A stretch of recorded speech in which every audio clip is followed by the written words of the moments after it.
দেখো শোনো, প্রশ্নে তোমাদের শুধু দেওয়া থাকবে দুটা বিন্দুর স্থানাঙ্ক দেওয়া থাকবে। দুটা বিন্দুর স্থানাঙ্ক দিয়ে বলবে যে এটা দ্বারা আবদ্ধ ত্রিভুজ ক্ষেত্র বা সামান্তরিক ক্ষেত্র যেটাই হোক না, ওটা ক্ষেত্রফল বের করো। একটা প্রশ্ন। আরেকটা প্রশ্ন হলো যে এখানে যে ত্রিভুজ উৎপন্ন, এই ত্রিভুজের তিনটা কোণের মধ্যে যে কোনো একটা কোণের মান বের করতে বলবে তোমার। ও এ বি এই কোণের মান বের করো, অথবা ও বি এ, অথবা এ ও বি, যে কোনো একটা কোণের মান বের করো। ক্ষেত্রফল আর যে কোনো একটা কোণের মান, এই হলো প্রশ্ন। তাহলে দেখো, তাহলে আমাদের দুটা ভেক্টর দেখো, দুটা ভেক্টর মান আমাদের জানা, একটা ও এ আর একটা হলো ও বি। তাহলে ও বি ভেক্টর সমান সমান লিখতে পারি 4i প্লাস জে 3k। একটা ভেক্টর নাকি? তাহলে দুটা ভেক্টরকে যদি আমি ক্রস গুণ করি, তাহলে এই ও এ ভেক্টর ও বি ভেক্টর এই দুটো যদি ক্রস গুণ করি, তাহলে কিন্তু পাবো আমি এই ত্রিভুজের ক্ষেত্রফল নাকি? তাই পাই আমরা। কথা তো একটাই ছিল যে যে কোনো দুটো ভেক্টরকে যদি ক্রস গুণ করি, তাহলে আমরা পাবো ওই দুটা ভেক্টর দ্বারা আবদ্ধ সামান্তরিক ক্ষেত্রফল পাবো নাকি? তাহলে এখান থেকে এখানে সামান্তরিক কল্পনা করতে পারো নয়, এরকম করে একটা এই বাহুটা এখানে নিলে এই বাহুটাকে ওখানে নিলে, তাহলে একটা সামান্তরিক হলো না? তুমি তো পারলে সামান্তরিক ক্ষেত্রফল, ত্রিভুজ তো পারলে না নাকি? কারণ সামান্তরিক ক্ষেত্রফলের অর্ধেকই তো ত্রিভুজ নয়। দেখো সামান্তরিকের কর্ণ কি করে, সামান্তরিকটাকে দুটা ত্রিভুজে বিভক্ত করে, সমান দুটা ত্রিভুজে বিভক্ত করে। তাহলে দেখো, তার মানে তুমি এই দুটাকে ক্রস গুণ করলে পাবে এটা দ্বারা একটা সামান্তরিকের ক্ষেত্রফল। তো সামান্তরিকের ক্ষেত্রফলের সামনে যদি একটা তুমি এভাবে হাফ লাগিয়ে দাও, তাহলে পাবে ত্রিভুজ। তাহলে half into O A vector cross O B vector, তার মানে এটাই হলো আমাদের ওই ত্রিভুজের ক্ষেত্রফল। বুঝতে পারলে? হাফ আর ও এ আর ও বি ক্রস গুণ করলে আমরা পাবো কি, সামান্তরিকের ক্ষেত্রফল। সামনে একটা হাফ লাগিয়ে দিলাম, পাবো এবার ত্রিভুজের ক্ষেত্রফল। বুঝলে? ক্রস গুণ করাতে পারি নয়, তাহলে দুটা ভেক্টর আমরা ক্রস গুণ করব। আচ্ছা, এটা গেল, স্থানাঙ্ক ব্যবস্থা গেল। এবার একটু ডট গুণের ক্ষেত্রে দেখো, দুটা ভেক্টর ডট গুণের মান কি হয় দেখো, এ ভেক্টর আর বি ভেক্টরের ডট সমান সমান লেখা যায় হচ্ছে, কি লেখা যায়, এ বি কস থিটা নাকি? লিখে দিয়েছিলাম এটা, এটা ডট গুণ গেল।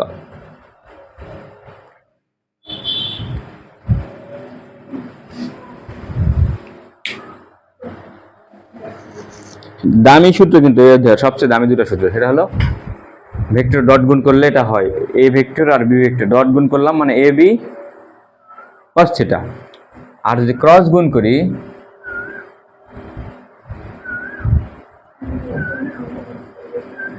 এ vector cross B vector A B sine theta, এই সবচেয়ে দামি দুটো সূত্র।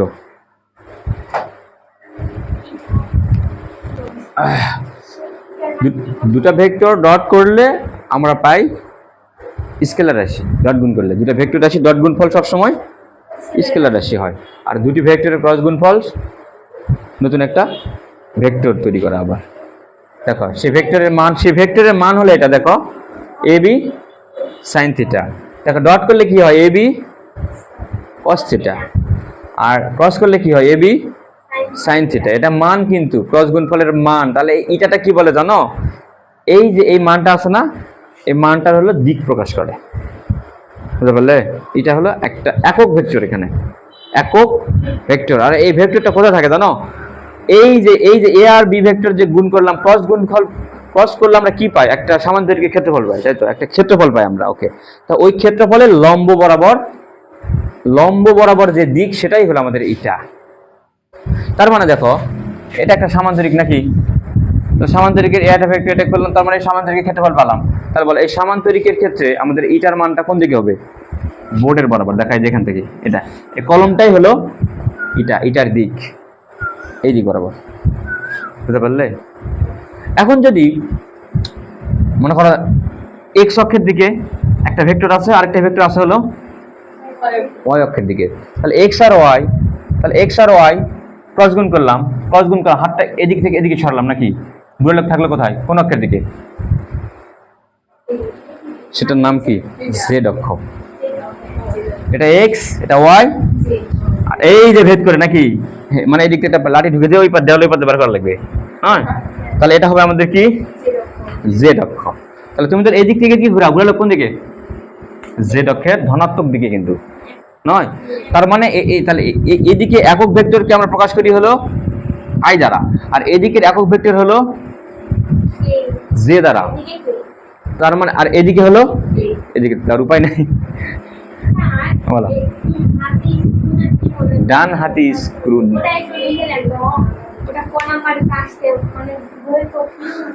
ডান হাতি স্ক্রু নিয়ম। দুটি ভেক্টরের ক্রস গুণফলের মানের দিক নির্ভর করে প্রথম ভেক্টর থেকে দ্বিতীয় ভেক্টরের দিকে আমাদেরকে হাতটা ক্ষুদ্রতম কোণে ঘোরাতে হবে।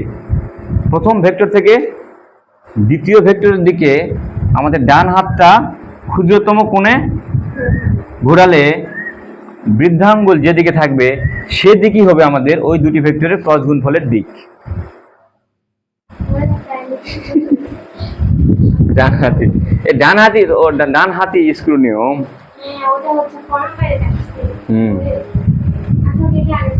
আচ্ছা আচ্ছা আচ্ছা, পরে দেখবো এগুলা দেখো।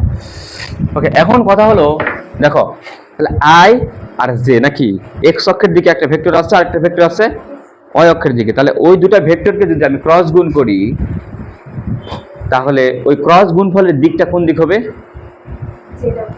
জেড অক্ষের দিকে। তার মানে সেক্ষেত্রে এটার মান কি হবে? কে বুঝবে? তাহলে জেড অক্ষের দিকে দিকটাকে আমরা প্রকাশ করি কে দ্বারা নাকি, তাহলে ওখানে এটার মানটা হয়ে যাবে কিন্তু কে। তাহলে এখানে কে না দিয়ে আমরা এটা দিলাম, কারণ আমরা যে এ আর বি কোন অক্ষ বরাবর আছে আমরা জানি, আমরা তো জানি না, এটা যে কোনো কিছু তো হতে পারে না, এই জন্য আমরা ওটা কিছু না দিয়ে বসে দিচ্ছি এটা। এটার পরিচয় হলো একক ভেক্টর, যে কোনো একটা অক্ষের দিকে একক ভেক্টর এটা। ওকে, আচ্ছা গেল ঘটনা। এবারে আসি, এই যে এই সূত্রগুলা আমি ছোটবেলার যা মুখস্থ করেছি, আই আর আই ডট করলে কত হয়? আই এর সাথে আই, আই ডট আই কত? আই আর আই যে আমি আর আমার মনে থাকবে না, মনে থাকবে না। দেখো আই কি, আই পরিচয় কি, ওর উপরে যদি টুপি থাকে, টুপি থাকার অর্থ কি? একক ভেক্টর, ওর মান কত? এক, ওর মান হলো একক ভেক্টর, ওর মান 1, কিন্তু আই দ্বারা বোঝাইছে এটা এক্স অক্ষের দিকে নাকি। ওকে, তাহলে দুটি ভেক্টর এর জায়গা কত বসাইছি, আমি ডট করতেছি না, আমাদের মেইন সূত্র হলো এইটা, ডট থাকলে এটা আর ক্রস থাকলে এইটা, মাথায় রাখবে। তাহলে দেখো আই আর আই যদি ডট করি তাহলে আই ভেক্টরের মান কত? এটা এখানে দেখো, এটা এ ভেক্টর না, এখানে এখানকার এটা কি, এখানে এই এটা কি এ ভেক্টর, এখানকার এটা কি এ ভেক্টরের মান, ওটা এ ভেক্টরের মান। মনে করো একটা ভেক্টর দেওয়া আছে পি ভেক্টর, এভাবে দেওয়া আছে 2i প্লাস 3k, তাহলে বলো তো পি সমান কি লেখা যাবে? পি তো ভেক্টর, পি ভেক্টরের মান হলো পি নাকি, এটা কিভাবে লেখা যায়? না দুভাবে লেখা যায়, দেখো এইভাবে লেখা যায় নয়, পি ভেক্টরের মানকে দুভাবে লেখা যায়, একটা পি ভেক্টর দিয়ে সাইডে দিলাম একটা মডুলার নাকি পরম মান, আরেকটা চাইলে এইভাবেও লেখা যায় ডাইরেক্টলি পি, তুমি লিখতে পারো ডাইরেক্ট। হ্যাঁ, এই জিনিস আর এই জিনিস একই কথাই, ভেক্টরের মান এটাও ভেক্টরের মান। তাহলে পি ভেক্টরের মান কত? ভেক্টরের মান জানো না, রুট ওভার অফ সবগুলা রূপে স্কয়ার দেওয়া লাগে না, 2 রূপে স্কয়ার প্লাস ভেক্টরের মান এইভাবে বের করো না, যা দেওয়া থাকে আই জে আর কে জে সব দেওয়া থাকে, রুট দিয়ে তাদের উপর স্কয়ার দিতে হয় নাকি, জানো? ওকে, মনে করো আরেকটা ভেক্টর দেওয়া আছে q vector 3i minus 3k plus ijk 4j, বলো কিউ ভেক্টরের মান কত? কিউ সমান কি লেখা যাবে? রুট ওভার অফ 3 এর উপর স্কয়ার প্লাস, আসলে মাইনাস থাকাও যে কথা না থাকাও সে কথাই একই, কারণ এইভাবে দিবে ওই তো মাইনাসে মাইনাসে প্লাস দিতে হবে, 3 নয়, আগেও নয় পরেও নয়, প্লাস 3 হলেও নয় মাইনাস 3 হলেও তো নয়। এই হিসাব করে যা হবে এটা হলো কিউ ভেক্টরের মান।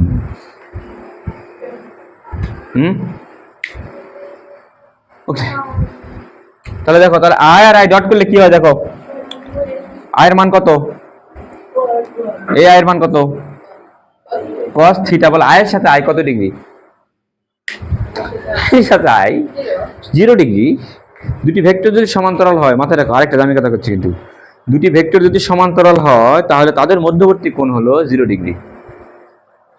সমান্তরাল হলে মানে একই দিকে, দুটি ভেক্টর যদি একই দিকে ক্রিয়াশীল থাকে তাহলে তাদের মধ্যবর্তী কোণ হলো 0 ডিগ্রি। আর দুটি ভেক্টর যদি লম্ব হয় তাহলে তাদের মধ্যবর্তী কোণ কত জানি, কত, লম্ব হলে 90 ডিগ্রি আর সমান্তরাল হলে 0 ডিগ্রি। সমান্তরাল বা এটাকে বলা হয় একই দিকে, নাকি একই দিক বা সমান্তরাল, দুটো কথার অর্থ একই। তাহলে cos কত ডিগ্রি বলো এখানে, কত, cos 0 ডিগ্রি মান কত, 1।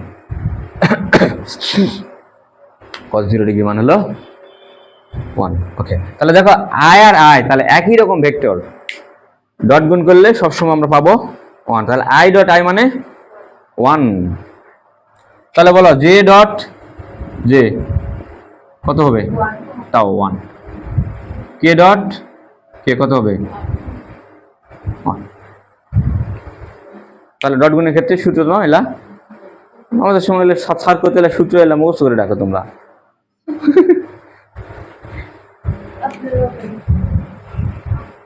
ওকে, পরে হয় তাহলে ডট গুণ গেল নয়, এবার ক্রস গুণ করি।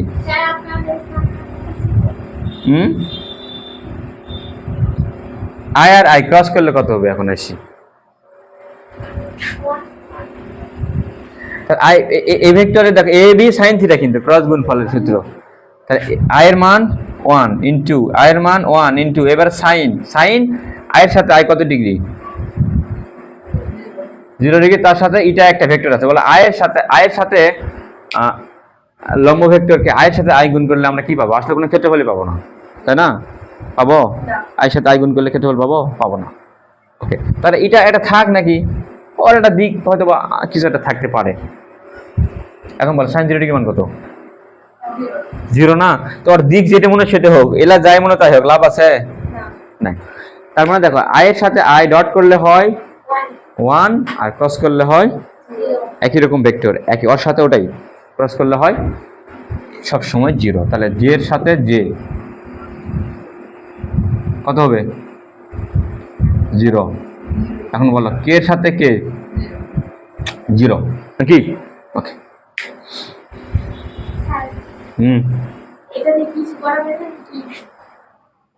তার সৃজনশীলের জন্য না আটকে, এই জন্য একটু কথা বললাম। এই না না কিছু করাবো না, যা করাবো সৃজনশীল করাবো, সৃজনশীল করাবো, যা করাবো ওখানে, প্র্যাকটিস করার টাইম নাই অত।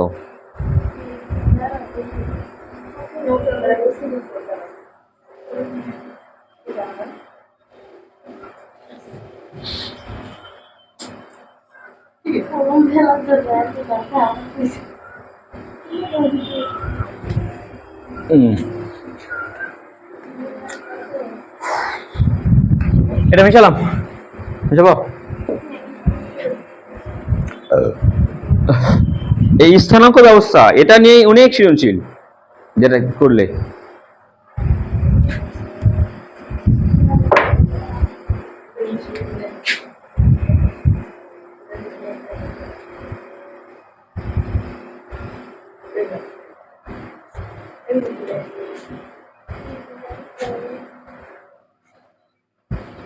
আচ্ছা দেখো আয়ের সাথে আয় একই জিনিস নাকি, ডট করলাম 1 পারলাম, একই জিনিস ক্রস করলাম 0 পারলাম। তাহলে এবার আলাদাগুলো একটু করে দেখি কি হয়, নয় করে করবো, এখানেই করি নাকি। আয়ের সাথে এবার আই নয়, আয়ের সাথে এবার জে করব, আয়ের সাথে জে করলে এটা রিংয়ে দাগ দিও, তাহলে বোঝা যাবে এটা আলাদা।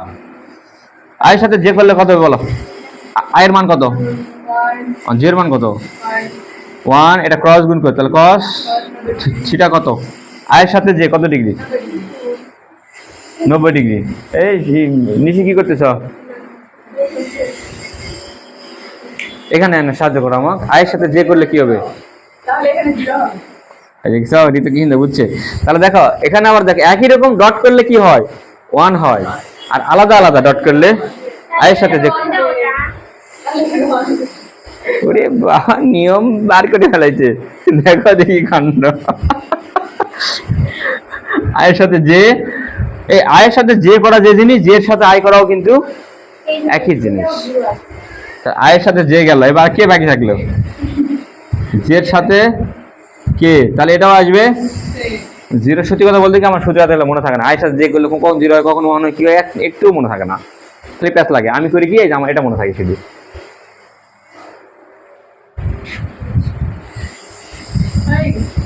আয়ের সাথে যে, জের সাথে কে, আর কে বাকি থাকলো? যে আর কে তো দিছি,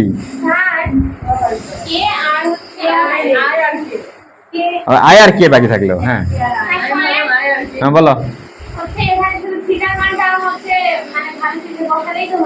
হ্যাঁ হ্যাঁ এই তো, ইয়েস ইয়েস ইয়েস, থিটার মানটা 1 হবে না 0 হবে, সেটা শুধু থিটাই বলবে, কি কস আর সাইনটাও বলবে না। তুমি ক্রস নিচ্ছ নাকি সাইন নিচ্ছ? ক্রস করলে মাথায় রাখবে সাইনের কথা নাকি, আর ডট করলে কসের কথা। ক্রস, এই ক্রসের বেলায় যদি সাইনটা, ক্রসের বেলায় যদি কস হতো তাহলে না ভালো হতো, ক্রসে কস মিলতো ভালো, কিন্তু এখানে ঘন সব জায়গায় তার মিলবে না। আয়ের সাথে কে করলে তাহলে কি হবে? 0 হবে। তাহলে এই একই ফর্মুলা ওখানে খাটালে সাকিবা নাকি, দেখি কি হয়। আয়ের সাথে এবার কি করব? জে কে আমি ক্রস করব, আয়ের সাথে জে ক্রস করব। সূত্র কি? এ বি সাইন থিটা নাকি। আয়ের মান 1, ভালো করে দেখো একবার দেখো। হ্যাঁ আয়ের সাথে একটার সাথে, আই মানে কি এক্স অক্ষ, আই মানে কি এক্স অক্ষ, জে মানে কি এক্স এর সাথে ওয়াই কত ডিগ্রি? 90 ডিগ্রি। একটা অক্ষের সাথে আরেকটা অক্ষ তো সবসময় 90 ডিগ্রি, সবার সাথে সবাই 90 ডিগ্রি এখানে। তাহলে সাইন কত ডিগ্রি? 90 ডিগ্রি নাকি, সাইন 90 ডিগ্রি নাকি, সাইন 90 ডিগ্রি। আমি এটা লিখবো কেন, এটা কেন লিখবো? আমি পাথর থাকতে এটা লিখবো যাবো কিছু নেই, এটা লিখবো। আয়ের সাথে যে, আয়ের মান 1, এই সূত্র দেখো এ বি সাইন থিটা, তার সাথে এটা নাকি 1 1 সাইন, আয়ের সাথে যে 90 ডিগ্রি। এখন তাহলে এটা লিখবো নাকি, এই আয় আর জে, বুঝা পারোনি ব্যাপারটা, ধর্ণাটা ভালো করে দেখো। এটা হলো এক্স অক্ষ নাকি, এটা হলো ওয়াই অক্ষ, আর এটা হলো জেড অক্ষ, এই তো নাকি। আয়ের সাথে যে তুমি ক্রস করতেছো না, তাহলে আয়ের সাথে যে ক্রস করলে, আয়ের সাথে যে ক্রস করে বুঝালো কোন দিকে থাকলো? জেড এর দিকে। জেড এর দিকে একক ভেক্টর কি? কে নাকি, আই আই জে কে। তাহলে এটা হবে, এখন এটা হবে আর এটা হবে না, কে হবে ওখানে না। আগে এটার মানে আমরা জানতাম না, এখন তো আমরা এ আর বি ছিল, জানতাম না আসলে একক ভেক্টরটা কোন দিকে কাজ করবে নাকি। এখন তো আমরা জানি আই এটা এক্স অক্ষের দিকে, জে এটা ওয়াই অক্ষের দিকে, তাহলে এক্স আর ওয়াই একক ভেক্টর থাকবে তাহলে জেড এর দিকে নাকি, তাহলে হবে ওখানে কে হবে। তাহলে অ্যান্সার হলো কে, বুঝলে? তার মানে দেখো আই আর জে যদি ক্রস করি, এখানে ভাবিছিলে কি আই আর জে করে কত হয়েছিল? 0, তাহলে ওটা হবে 1। জি না, হবে না, হবে না। আই আর জে করলে হয় কে, আই আর জে করলে যদি কে হয়? I J. এখন বলো জে আর কে করলে কি হবে? জে আর কে, জে আর কে করলে হবে তাহলে আই, তার বাকি থাকলো কি? আই জে, জে কে, তাহলে বাকি থাকলো কি? কে আর আই, আই আর কে নয়, কে আর আই। আচ্ছা কে আর আই, আই আর কে এটা আলাদা? আলাদা আলাদা। শোনো, ডট গুণ বিনিময় সূত্র মেনে চলে। ডট গুণ মানে কি? সাধারণ গুণ নয়, স্কেলার গুণ। এটার অপর নাম হলো স্কেলার গুণ। বলো 2 আর 3 গুণ করা যে জিনিস, 3 আর 2 গুণ করা একই জিনিসই, কিন্তু এখানে আসো, আই আর জে গুণ করা যে জিনিস, জে আর আই গুণ করা একই জিনিস নয়। কারণ দেখো ভালো করে তাকাও, আই আর জে গুণ করলে হাতটা কোথায় কোথায় নিয়ে গেলে? এদিক থেকে এদিক, বুঝলো কোন দিকে? জেড অক্ষের ধনাত্মক দিকে, এদিকে প্লাস। এখন তুমি যদি জে থেকে আয়ে যাও তাহলে হাতটা কোন দিকে ঘোরাতে হবে? এদিকে ঘোরাতে হবে। এদিকে দিক কোন দিক? তাহলে বয়ের দিক মাইনাস কে। একদম যদি আই আর জে গুণ করো তাহলে দিকটা হবে কে নাকি? আর জে আর আই যদি গুণ করো একটা ওই কিছু আরেকটা ছিল তাহলে দিকটা হবে মাইনাস কে। কে আর মাইনাস কে এক জিনিস। ওই তো ওটা 10,000 টাকা আছে, তোমার কথা হচ্ছে মাইনাস 10,000 টাকা, দুটো কি এক জিনিস? না কতদিন করে বসে আছে ও তো 10,000 টাকা ঋণ করছে, ও তো 10,000 টাকা ঋণই, ওর কাছে টাকা আছে 10,000, দুটো এক জিনিস না। এই জন্য দেখো কে আই আর আই কে জীবনও এক না, বুঝো? আমি যে ভিউটা দিয়ে ওকে দিছি তাহলে কে আর আই করলে কি হবে বলো তো? জে নাকি? তাহলে কে আর আই ক্রস করলে তার দিকটা হবে জে, মানে অয় অক্ষরের দিকে, ধনাত্মক দিকে। তাহলে এবার আসি উল্টাটা। ওগুলা করবে হ্যাঁ, কারণ আই আর জে, জে আর আই তো এক জিনিস না নাকি? না না তাহলে জে আর আই ক্রস করলে কি হবে ইংলিশে বলো? আই বলি মাইনাস কি ভেরি গুড, দারুণ বলেছো তুমি। মাইনাস কে হবে, তাহলে মাইনাস লাগে তারপরে জে কে, তাহলে কে আর জে ক্রস করলে হবে মাইনাস আই। এটা মাইনাস হয়ে যাবে তারপরে এটা কে আই, তাহলে এখানে হবে আই আর কে মাইনাস জে। তুমি বলো নি যাচ্ছে না হ্যাঁ? তুমি বলো নি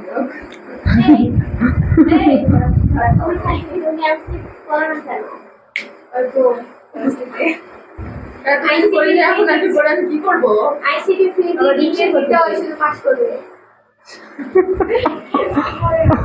ওকে, এবার দেখো ঘটনা, দেখো বুঝলে ঘটনা? এক মাস আমি এইবার দেখো শোনো, এগুলা মনে রাখার একটা সহজ উপায় আছে। দেখো আই, তারপরে হলো যে, না এই যে আই যে জে কে মানে উল্টাপাল্টা হয়, এটা উল্টাপাল্টা হলে কিন্তু ফলাফল উল্টাপাল্টা হয়ে যাবে, কিছু মিলবে না আনসার।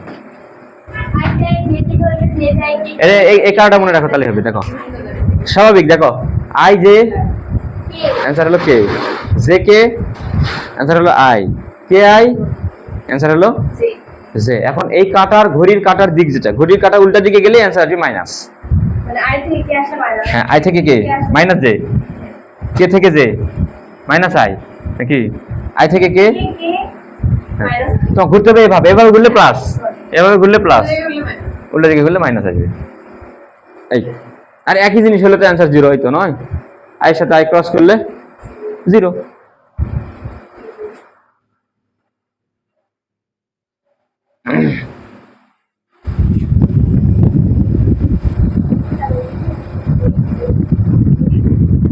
ডট গুণ গেল, ক্রস গুণ গেল, ট্রিপল গেল, উপাংশ ডট ক্রস গুণ, লম্ব সমান্তরাল বিলম্ব ডট গুণ ক্রস গুণ, শেষ। একটি ভেক্টরকে দুটা উপাংশে বিভক্ত করা জানো তো নাকি? দুটা মিলে একটা করি, এটাকে কি বলি আমরা? লব্ধি নির্ণয়, লব্ধি। দুটা ভেক্টরকে একটা করা মানে লব্ধি। এবার আছে একটা থেকে বানাবো দুটা, এটাকে বলা হয় উপাংশে বিভক্ত করা। আপনি এটা কোথায় এরকম করে রাখছেন কি করে রাখছি মানে সবগুলা লিস্ট করে রাখছেন না সবগুলা মানে কি সাজেশনের জন্য কি করাবো ওগুলা এক সিরিয়ালে একটু ভাবছি, 10টা মিনিট ভাবি সিরিয়াল করছি কি কি শেখাবো এই অধ্যায় তোমাদেরকে। মানে কিভাবে সিরিয়াল করে রাখছেন যা মাথা তাইছে তাই বলতেছি কিভাবে করছেন লিখছি, এক সিরিয়ালে লিখে রাখছি মানে কোথায় লিখছেন নোটপ্যাডে। কোনটা বুঝছেন এই যে এখানে লিখছি রে, আমি লিখে রাখছি। মানে এটা কিসের মানে কোথায় কি করছেন সেটা নোট আছে না, হ্যাঁ নোটের মধ্যে এখানে আমার কত কি লেখা, হাজার হাজার জিনিস আমার। ওইখানে ঢোকা যায় হ্যাঁ হ্যাঁ, জানি না আমার কত জঙ্গল নিবে আমি মাঝে মধ্যে খুঁজে পাই না। মেলায় জিনিস এখানে সব যা আছে, সব মাথায় যা আছে সব লিখে লিখে রাখি এখানে। না হারে গেলে সমস্যা নাই তো, এক আছে ওই যে আমার জিমেইল দিলে আবার চলে আসবে যে কোনো ফোনে, বুঝলে? হারাবে না, কখনোই হারাবে না। উপাংশ, তাহলে দেখো উপাংশ নাকি উপাংশে বিভক্ত। জিমেইলে হচ্ছে মানে সবাই বেশিরভাগ মানুষই রাখে না। হুম হুম হুম হুম জিমেইল। গুরুত্বপূর্ণ যত জিনিস আছে আমি জিমেইলেই রাখি, কারণ হারিয়ে গেলে কোনো সমস্যা তার না হয়। জিমেইল আমাকে এক করতে হবে। একার বলতে হবে। হ্যাকার হবে তুমি? হ্যাকারের বলছো কিছু? তাহলে দুটা একটা করা ওটা তো পারি নাকি, নাকি দুটা ভেক্টরকে একটা করা তো পারি, লক্ষ্মী। লব্ধি নির্ণয় করা পারি তো। হ্যাঁ। লব্ধি বললে পারবে, আর যদি বলে দুটা ভেক্টর একটা করা ওটা পারি না। আমি তো বলবো।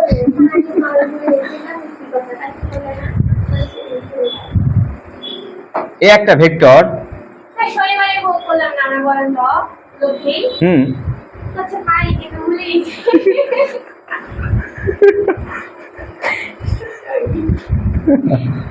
আর ভেক্টর শোনো, দুটা ভেক্টরকে আমরা কি করব, একটা ভেক্টরকে এবার দুটা উপাংশে বিভক্ত করব, বুঝলে, দুটো অক্ষের দিকে। ধরে নিলাম এদিকে এক্স অক্ষের দিকে, এটা হলো আমাদের এক্স অক্ষ, এটা হলো আমাদের ওয়াই অক্ষ। তাহলে এটা ছিল আর ভেক্টর, একটা ছিল, কিন্তু এবার বানাবো কয়টা, কয়টা বানাবো জানো? দুইটা বানাবো। দেখো, তার জন্য তোমাকে অবশ্যই একটা কোণ জানা লাগবে, একটা কোণ তোমাকে অবশ্যই জানতে হবে, সেটা এক্স অক্ষ হোক বা ওয়াই অক্ষ, যেটাই হোক না কেন। তাহলে দেখো, যার সাথে কোণ থাকবে তার দিকে উপাংশটা হবে আর কস থিটা। সব যার সাথে কোণ থাকবে মাথায় রাখো, কোনটা কার সাথে, এক্স অক্ষের সাথে না। তাহলে আর এর এদিকের ভাগটা পাবে হলো এক্স অক্ষ, ভাগ পাবে হলো আর কস থিটা, বুঝলে এখন না? তাহলে আর তাহলে ওয়াই অক্ষের দিকে ও কি ভাগ পাবে জানো, আর এর তাহলে ভাগ পাবে হলো আর সাইন থিটা। এই যে কোনটা আছে না, এই কোনটাই কিন্তু এখানে যাবে আর সাইন থিটা, হয়ে গেল দুটো অংশে ভাগ করা, বুঝতে পারলে? ওটা তো ভেক্টরের ওটা তো দিক নির্ণয়, ওটা তো জানোই তোমরা, ভেক্টরের লব্ধি আর দিক, ওই দুটা নিয়ে তো আমরা মেলা কাজ করছি, বিভিন্ন অধ্যায়ে কাজ করেছি, নয়? ওকে ওকে ঠিক আছে, ভাগ করে দিলাম, বুঝতে পারলে? দুটো অংশে ভাগ করে দিয়েছি। ওকে, ভাগ করে দেওয়ার পর কিন্তু যদি তুমি একটাকে তুমি দুটো অংশে ভাগ করে দাও, তখন কিন্তু আর এর কিন্তু আর কোনো অস্তিত্ব না, এটা কিন্তু মারা গেছে, ও কিন্তু মারা যাবে, আর কোনো অস্তিত্ব আর থাকবে না। মানে একটাকে তুমি কি করেছো, দুটা উপাংশে ভাগ করে দিয়েছো, আর কোনো অস্তিত্ব নাই। অনেকে করে ভাগ করে দেওয়ার পরে আবার হিসাবে আনে না, আর তুমি আর হিসাব করতে পারবে না। মানে একটা ভাঙে তুমি করছো হলো দুটা করে ফেলাইছো, দুটা নিয়ে দিলে আবার একটা করে, তাহলে বাকি দুটা থাকবে, বাকি দুটা ওরা ইন্তেকাল করবে। ওকে, কিন্তু চিত্রে থাকবে বুঝলে, কিন্তু হিসাবে থাকবে না, হিসাবে বাদ। ওকে, নদী নৌকার ক্ষেত্রে আমাদের লাগে এটা, যে আমাদের এদিকে বেগটা হলো, মনে করেন এটা হলো আমাদের নৌকার বেগ ভি নাকি, তাহলে ভি এর এদিকে তাহলে কতখানি পাবে, আচ্ছা কোনটা এখানে নাই, যাও কোনটা এখানে আছে, থিটা, বলো তাহলে ভি এর এদিকে কতখানি পাবে, এক্স অক্ষের দিকে ভাগটা কতটুকুন যাবে, ঘোড়ার ডিম, এটা ভি না, এই ভেক্টরটা ওয়াই অক্ষের সাথে কোণ উৎপন্ন করেনি থিটা, তার মানে তাহলে ওয়াই অক্ষের দিকে ভাগটা হবে, যার সাথে কোণ থাকবে ওর ভাগটা হবে কস, কোনটা যার সাথে তার উপাংশ হবে ওই ভেক্টরের কস উপাংশ। তাহলে এখানে হবে হলো ভি না, আগে ছিল আর, এবার কি দিছি ভি, তাহলে ভি এর ভি কস থিটা, তাহলে এদিকের উপাংশটা হবে তখন ভি সাইন থিটা। ভিটা দুটা ভাগ করে দিলাম, তাহলে এদিকে ভি এর ভাগটা এদিকে পাবে হলো ভি সাইন থিটা, এদিকে পাবে হলো ভি কস থিটা, বুঝে গেল? হ্যাঁ, যার সাথে থিটা সেটা হবে সবসময় কস, সেটা এক্স হোক বা ওয়াই হোক। এটা মনে রাখার উপায় দেখো, কস না কবরেতে ভূত নয়, তাহলে থিটা যার সাথে আমরা ওটা কি ধরেছি 9 10, ওটা ভূমি ধরিনি আমরা, তার মানে থিটা আছে এখানে, তার মানে এটাই আমাদের ভূমি, তাহলে ভূমির কাছে থাকবে হলো কস, কারণ কবরেতে ভূত, আগে ভূত, আর তাহলে এটা লম্ব, সাগরেতে লবণ নাকি, তাহলে সাইন থাকবে এখানে, লম্বের দিকে থাকে সাইন, আর কবরের মানে ভূমির দিকে থাকবে কস, হিসাব ডিসমিস। ওকে, তারপরে হচ্ছে আচ্ছা, ওই যে দিক লব্ধি নির্ণয় করা তো আমরা পারি, মনে করো এটা হলো পি ভেক্টর, এটা হলো কিউ ভেক্টর, তাহলে এদের লব্ধি কোন দিক বরাবর কাজ করবে? নিশ্চয় মাঝখান বরাবর নাকি? বা এটাকে সামান্তরিক কল্পনা করতে পারো, এটা তুলে উপরে লাগিয়ে দিলে, এটাকে নিয়ে আসে এখানে লাগিয়ে দিলে নাকি? তাহলে এখানে একটা সামান্তরিক যে তৈরি হলো, এই সামান্তরিকের কর্ণটাই হবে তো আমাদের এই দুটা ভেক্টরের লব্ধি ভেক্টর নাকি? দুইটা মিলে জোড়া লাগাবো, একটা জোড়া লাগে না, বড় হয়ে গেছে নয়?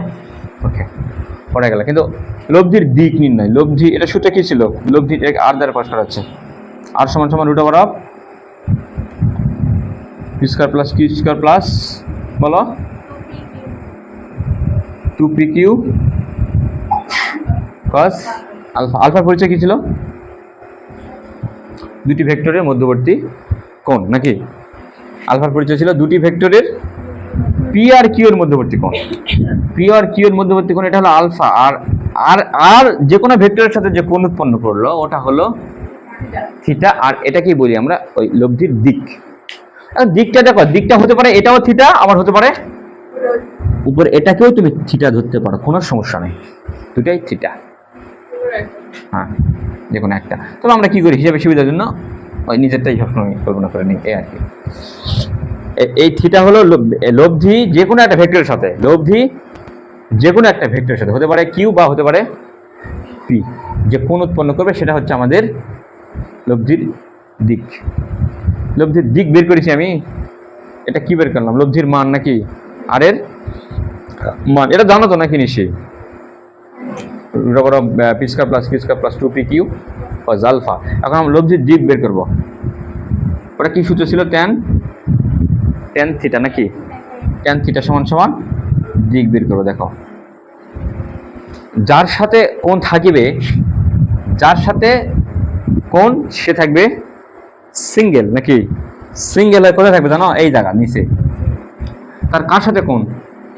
কিউ এর সাথে। তাহলে এখানে থাকবে কিউ ভেক্টর, না কিউ ভেক্টরের মান নাকি? কিউ ভেক্টর না কিন্তু, পি কিন্তু ভেক্টর না, কিন্তু কিউ কিন্তু ভেক্টর না। কিউ কি? পি কি? মান। কিউ হলো কিউ ভেক্টরের মান। ওকে, তাহলে এই দেখো যার সাথে কোণ তাই থাকলো নিচে নাকি? ওকে, প্লাস দিয়ে বাকি ভেক্টরের উপাংশ এখন আমাদের লিখতে হবে এখানে। বাকি ভেক্টর তাহলে কে থাকলো পরে? পি ভেক্টর, তাই না? তাহলে পি ভেক্টরের উপাংশ, পি ভেক্টর দুটো উপাংশে ভাগ করতে হবে, একটা হলো এক্স অক্ষের দিকে আর একটা ওয়াই অক্ষের দিকে। তো tan থিটা সমান সমান tan থিটা সমান সমান সূত্র কি ছিল? tan এর সূত্রটা কি? tan সমান সমান আমরা কি জানি? sin theta by cos theta না? তার মানে উপরে হবে sin আর নিচে আসবে cos থিটা, মানে এখানে কোণ, দুটা ভেক্টরের মধ্যবর্তী কোণ কিন্তু আলফা।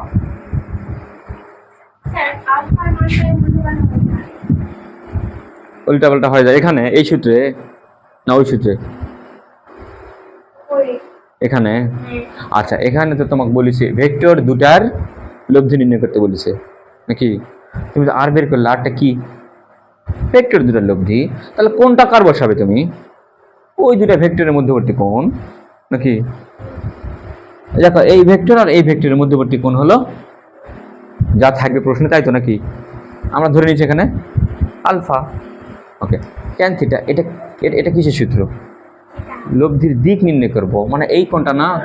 তাহলে এখানে যদি এই কোণটা থাকে তাহলে ওখানে কোন কোণটা থাকবে? নিশ্চয়ই তাহলে আলফা থাকবে। এখানে যদি থিটা থাকে তাহলে এখানে কি থাকবে? আলফা থাকার কথা নয় না? এটা থিটা, ওটাও থিটা, তাহলে থিটার মানে বার হবে কেমন করে? দু জায়গা তো সব একই থাকে, বার হবে কেমন করে ওই মানটা? এখানে থিটা থাকলে ওখানে আলফা, এই তো হিসাব। আর এখানে উপাংশ, কিন্তু এটা উপাংশ, আর ওদিকের উপাংশটা কি বলতো? পি সাইন নাকি? আর এদিকের উপাংশটা কি বলতো? ভূমি বরাবর পি কস আলফা।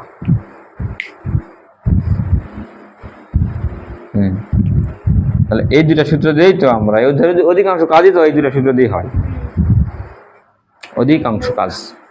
একটা হলো লব্ধি বের করি, আর একটা লব্ধির দিক বের করি আমরা। মোটামুটি এই দুটা সূত্র মাথায় রাখলেই দেখা যায় যে একটা সৃজনশীল হয়ে যায়।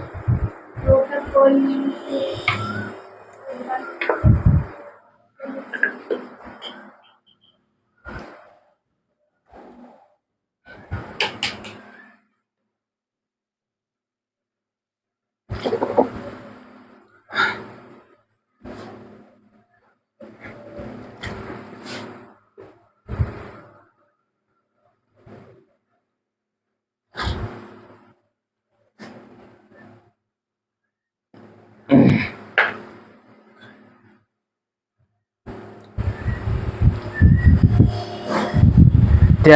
লম্বা ফুট, লম্ব বাই ভূমি। এটা নতুন কোনো সূত্র নয়, ক্লাস 9-10 ওটাই। টেরা লম্বা ফুট, লম্ব বাই ভূমি। দেখো পি এর উপাংশ এদিক বরাবর পি সাইন আলফা, নাকি পি এর উপাংশ হলো পি। দেখো এক্স অক্ষ না, এটাকে তুমি এক্স অক্ষ ধরনি, এটা এক্স অক্ষ ধরলাম নাকি আমি। তাহলে এক্স অক্ষের সাথে দেখো তো কোণ উৎপন্ন করছে পি কত, আলফা, নাকি। তাহলে পি এর উপাংশ এদিকের উপাংশটা কি হবে, পি কস আলফা নয়, যার সাথে কোণ সেদিকে উপাংশ কি দিয়ে হয়, কস দিয়ে হয় নয়, ওটাই ভূমি না, কবরেতে ভূত, কস আলফা। তাহলে পি এর উপাংশ এদিকে হলো পি কস আলফা, আর এদিকে পি এর উপাংশ হলো পি সাইন আলফা নয়। পি দেখো পিটাকে আমরা দুটো উপাংশে ভাগ করতেছি। এখন তুমি এখন বলবে পিও ভাগ করছেন কি জন্য, কিউ কি করলো, নাকি কিউকে আমি কি জন্য উপাংশে ভাগ করবো বলো তো। কিউ তো এক্স অক্ষের দিকেই আছে নয়, কিউ তো এক্স অক্ষের দিকেই আছে। আমরা কিউ যদি এক্স অক্ষের দিকে না থাকে তাহলে আমরা ওটাকে কি করি, ওটাকে আমরা এক্স অক্ষ আর ওয়াই অক্ষে নিয়ে যাই, তাই না, এক্স আর ওয়াই, তাহলে হিসাব করতে সুবিধা হয়। দেখো কিউ তো এক্স অক্ষের দিকেই আছে, তাহলে এক্স কিউ কি জন্য আমি ভাঙবো না। পি আছে এক্স অক্ষের দিকে, ওয়াই অক্ষের দিকে, ও তো এক্সও নাই, ওয়াই তো নাই, ও কোথাও নাই, তাহলে কি করবো, ওকে আমি ওখানে রাখবো, ও কি করবো, দুটো উপাংশ ভাগ করে দেবে, একটা এক্স এর দিকে আর একটা ওয়াই এর দিকে। তাহলে এটাকে যদি এক্স এর দিকে ভাগ করে দিই তাহলে ভাগ পাবে কি, পি এর কজ আলফা, নাকি এক্স এর সাথে কোন দেখো কত, পি কজ আলফা ভাগ পালো এদিকে, আর ওয়াই ভাগ পাবে কত, পি সাইন আলফা ভাগ পালো, তাই তো। তাহলে টেন থিটা সমান কি লেখা যায়, টেরা লম্বা বুথ, লম্বের দিকে কে পি সাইন আলফা, ভূমির দিকে কে পি কজ আলফা। ভালো কথা, পি কজ আলফা লিখলে ইয়ে করতে আসলো বলো তো। তুমি এ পি তুমি ভাগ করে দিলে না, এক্স অক্ষের দিকে ভাগ করে দিলে, এটা হলো নাকি। তো এক্স অক্ষের দিকে আগে থেকে ছিল তো একটা, কি ছিল, কিউ। তাহলে কিউ এর সাথে পি যোগ হবে না, তাহলে বলো ভূমি বরাবর কি কি কাজ করতেছে, শুধু পি কজ আলফা কাজ করতেছে ভূমি বরাবর, তার সাথে কিউ আছে না। তাহলে ভূমি বরাবর কে আছে, কিউ প্লাস পি কজ, এরা দুজনে মিলে ভূমি বরাবর আছে, আর ওইদিক বরাবর শুধু পি সাইন আলফা আছে। এখন তুমি বলতেছো না কিউ এর কি এনাও ভাগ যাবে না ওইদিকে, এনাও ভাগ যাবে না ওইদিকে, দেখি তো কিউ এর ভাগ যায় কিনা বলো তো। কিউ কোন অক্ষ বরাবর, এক্স অক্ষ বরাবর, এক্স এর সাথে ওই কিউ কত ডিগ্রি কোণ আছে, 0 ডিগ্রি কোণ আছে। তাহলে 0 ডিগ্রি কোণ আছে, তার মানে ভূমি বরাবর যে ভাগটা পাবে তাহলে এটা হবে হলো কিউ কস কোণ কত ডিগ্রি, 0 ডিগ্রি, নাকি। এটা ভূমি বরাবর মানে এটা এক্স অক্ষের দিকে ভাগ, এটা তাহলে কত বাড়লো অ্যান্সার, cos 0 ডিগ্রি মান কত, 1, নাকি cos 0 ডিগ্রি মান 1। আবার দেখি ওয়াই অক্ষের দিকে ভাগ কতখানি যায় দেখি তো, কিউ sin 0, নাকি ওয়াই অক্ষের দিকে ভাগ কত ডিগ্রি, তাহলে বলো কিউ এর ভাগ কি ওয়াই পাবে, পাবে না, ওই জন্য ওইদিকে শুধুই হচ্ছে পি এর ভাগটা যেটা গেছে সেটাই, টেরা লম্বা বুথ, ঘটনা শেষ। ওকে, কাহিনী খাতম। তারপর কি কয়,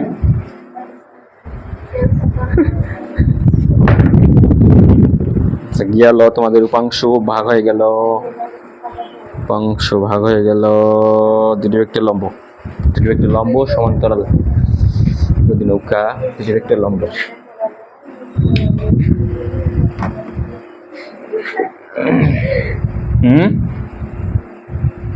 এই দুটি ভেক্টর লম্ব হওয়ার সত্যটা কি বলতো, দুটি ভেক্টর কখন লম্ব হবে,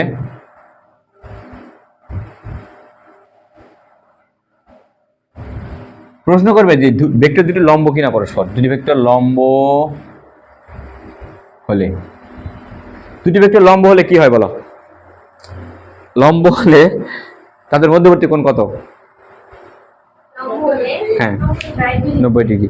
এখন বলো আমাদের মাথায় রাখতে হবে সবসময় জিরোর কথা, জিরোর কথা মাথায় রাখতে হবে, কারণ কোথাও যদি আমি জিরো বসে যাই তাহলে কি হবে, ওখানে যা আছে গোষ্ঠী শুদ্ধ কি হয়ে যাবে, জিরো হয়ে যাবে, ফলাফল আমাদের হাতের কাছে চলে আসবে তাড়াতাড়ি।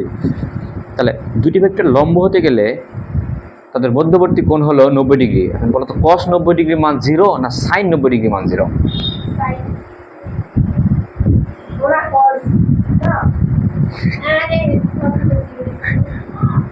সাইন 90 ডিগ্রি মান 0, সরি সাইন 90 ডিগ্রি মান 0 না cos 90 ডিগ্রি মান 0? cos 90 ডিগ্রি মান 0, বুঝতে পারলে? এখন cos কোন গুণের মধ্যে আছে, ডট গুণের মধ্যে না ক্রস গুণের মধ্যে? ডট গুণের মধ্যে। তার মানে দুটি ভেক্টর ডট গুণ করে যদি 0 হয় তাহলে বুঝবে ভেক্টর দুটো পরস্পর লম্ব, বুঝতে পারলে? যদি বলে দেখাও যে ভেক্টর দুটো পরস্পর লম্ব কিনা, বা দেখাও তার লম্ব বা লম্ব হবে কিনা, চিন্তা করে তারপরে লেখা হবে। হ্যাঁ এইভাবে চিন্তা করে তারপরে যেভাবে হবে সেভাবে হ্যাঁ, চিন্তা করে। যেহেতু লম্বের কথা বলছি তোমার, তাহলে লম্ব, তার মানে লম্ব মানে তো 90 ডিগ্রি। এখন সাইন 90 ডিগ্রি 0, cos 90 ডিগ্রি 0, সবসময় 0-এর কথা মাথায় রাখবে। আচ্ছা, তাহলে cos 90 ডিগ্রি 0 নাকি? এখন cos 90 ডিগ্রি তার মানে কি গুণ করা লাগবে আমার? তাহলে ভেক্টর দুটা ডট গুণ করে 0 হওয়া লাগবে। তাহলে এ ভেক্টর আর বি ভেক্টর সমান সমান যদি 0 হয়, তাহলে দুটা ভেক্টর যদি ডট গুণ করে তুমি দেখো 0 হয়েছে, তার মানে ভেক্টর দুটো পরস্পর লম্ব। কেন মুখস্থ করা লাগবে না। দুটি ভেক্টর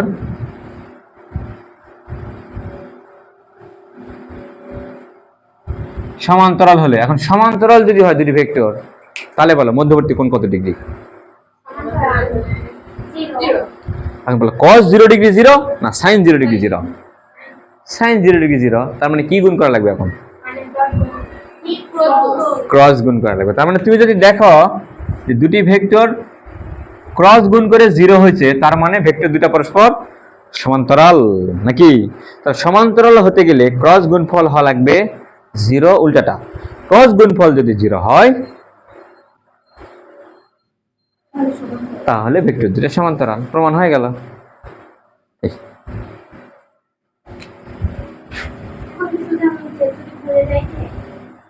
মানে মাথায় গেলে বুঝতে যাবে। আচ্ছা, এই জন্য টেকনিক্যালি শিখে দিচ্ছি। লম্ব হলে ওই যে মাথায় রাখবে লম্ব 90 ডিগ্রি। এখন cos 90 0 না sin 90 0? মাথায় রাখবে দুটো সূত্র, হ্যাঁ, এ B sine theta R A B cos theta, ওই দুটো সূত্র মাথায় রাখবে।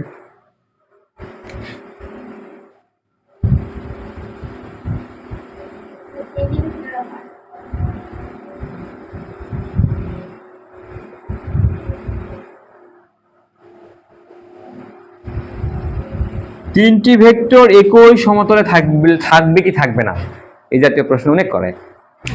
কত নম্বরে? ঘ নম্বরে গত করে বেশি। কত নম্বরে?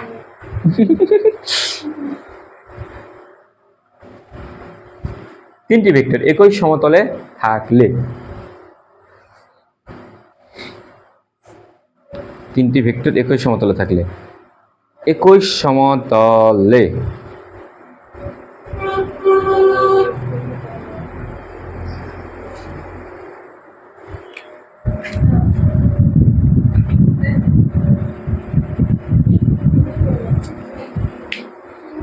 এই তিনটা ভেক্টর এবার নিলাম, একই সমতলে তারা থাকবে কি থাকবে না আমরা চেক করে দেখব। তিনটা ভেক্টর দাও তো আমার, দাও, আটটা ভেক্টর দাও। বাহ, তিন কালারের তিনটা ভেক্টর পাচ্ছি রে। ডিজাইন আলাদা। ওকে, দেখো তিনটা আলাদা ভেক্টর নাও, এক ভেক্টর নাও এগুলা। দেখো তিনটা ভেক্টর যদি একই সমতলে আছে, সমতল মানে একটা তল, ভাবে না এটা একটা তল, তাহলে এই তলের মধ্যে তিনটা ভেক্টরকে আমি রাখলাম, এখন যেখানে খুশি সেখানে রাখলাম। আচ্ছা, রাখার পর বলো তো আমি যদি এই ভেক্টরটা ক্রস গুণ করবো, দেখো এই ভেক্টর এই গুণ করবো, আমি ধরে নিলাম এটা এ, এটা বি, এটা না, এটা এ, এটা বি, এটা সি, এটা এ আর এটা বি। আর এ আর বি যদি ক্রস গুণ করি, তাহলে আমার হাতটা নড়াতে হবে কোন দিকে, দেখাতো এ থেকে বি এর দিকে নড়াতে হবে, তাই না? তাহলে বলতো এই দুটা ক্রস গুণ ফলের দিকটা কোন দিক হবে? এই দিকে, উপরের দিকে। এটার নাম তুমি কি দিছ? জেড দিছ না? আমি দিই এক্স, এটার নাম ওয়াই দিই আমি নাকি? এই দিকে এক্স, উপরের দিকে ওয়াই, আর এই দিকটা হলো জেড অক্ষ নাকি? ওকে, তার মানে এখন তারা কোন তলে আছে বলো তো? এই তিনটা কলম কোন তলের মধ্যে আছে? এক্স আর জেড তলে নাকি? এদিকটা এক্স, এদিকটা জেড, তাহলে এখানে তল তৈরি হলো না একটা, এখানে তল তৈরি হলো। তার মানে এখন আছে তিনটা ভেক্টর এক্স আর জেড তলে আছে। ওকে, তাহলে দেখো তো এই দুইটা ভেক্টর যদি ক্রস গুণ করি আমি, তাহলে হাতটা এদিক থেকে এদিকে নিয়ে গেলাম, তাহলে বলো তো আমার এই দুটা ভেক্টরের ক্রস গুণ ফলের দিকটা কোন দিক হচ্ছে? উপরের দিকে, মানে কোন অক্ষ? ওয়াই অক্ষের দিকে হচ্ছে, তাই না? ওয়াই অক্ষের দিকে হচ্ছে। তাহলে বলতো ওয়াই অক্ষের সাথে এখন বলতো এই ভেক্টরটা কত ডিগ্রিতে আছে? 90 ডিগ্রি আছে না? হ্যাঁ, এটা আর এটা ক্রস গুণ করলাম, করে এখানে একটা আমি ক্ষেত্রফল পেলাম, তল পেলাম না। আমি এক কিন্তু নিইনি, এক বাদ দিয়েছি, কিন্তু ওকে বাদ দিয়েছি। কলমে দেখলাম উল্টা পাল্টা হচ্ছে। আমি গোটাতে করে উল্টাপাল্টা হচ্ছে। আচ্ছা দেখো, এই দুটা ভেক্টর ক্রস গুণ করলাম নাকি? ক্রস গুণ করলাম নাকি? ক্রস গুণ করার ফলে এদের গুণফলের ডিরেকশনটা কোন দিকে হবে? হাতটা এদিক থেকে এদিক নিয়ে গেলাম, তাহলে উপরের দিকে না, ওয়াই অক্ষ না, এটা ওয়াই অক্ষ। বলতো ওয়াই অক্ষের সাথে এই যে হল এই কমলা রঙের ভেক্টরটা, এই কমলা ভেক্টরটা কত ডিগ্রিতে আছে? 90 ডিগ্রিতে না? 90 ডিগ্রি না? এখন বলো মানে এ ভেক্টর আর বি ভেক্টর নাকি ক্রস গুণ করলাম। ওকে, ক্রস গুণ করে এখন এই যে এ ভেক্টর মানে এখন ভাবে নাও এটা একটা জিনিস, একটা জিনিস। এর সাথে এখন বলো তো সি কত ডিগ্রিতে আছে? সি আছে 90 ডিগ্রিতে নাকি? তো এখন বলো তো cos 90 ডিগ্রি 0 না sin 90 ডিগ্রি 0? cos না হ্যাঁ সাইড আর ডিগ্রি 1 না তাহলে cos 90 ডিগ্রি তাহলে এদিকে 90 না, তাহলে cos 90 ডিগ্রি মান 0 না? তাহলে বলো তাহলে এই দুটা মিলিয়ে আমি কি বানাইছি? a ক্রস b বানাইনি। তাহলে এর সাথে নতুন করে c কে এখন চেক করে দেখবে, এখন 90 ডিগ্রি নাকি? এই কমলার সাথে এই দুটার গুণফলের দিক 90 না? 90 তো নাকি? তাহলে বলো তো এর সাথে এর ডিরেকশন যেটা মানে সেটা কি, আই জে না কে? কোনটার সাথে আবার বলে ওকে, অথবা তাহলে এটা এদিকে নাকি? আই জে কে বাদ, এটা এদিকে এবং হলো এদিকে, কোন হলো 90 ডিগ্রি। তাহলে বলে এর সাথে এই গুণফলের ডিরেকশন 90 ডিগ্রিতে আছে। তাহলে বলো তো sin 90 0 না cos 90 0? cos 90 0। এখন cos বলো ডট গুণ না ক্রস গুণ? ডট গুণ। তাহলে বলো এই এর সাথে এই সি কে আমি এখন কি চেক করব? ডট গুণ। ডট গুণ করলে অ্যানসার কত হওয়া উচিত? 0 হওয়া উচিত না? তাহলে যদি দুটা ভেক্টর ক্রস করে বাকি যেটা আছে ওটাকে যদি ডট গুণ করে 0 হয় তাহলে বুঝবো ভেক্টর তিনটা একই তলত আছে। একই তলত না তিনটা? একই তলে থাকার ফলেই তো এই ঘটনা ঘটলো, 0 হয়ে গেল না?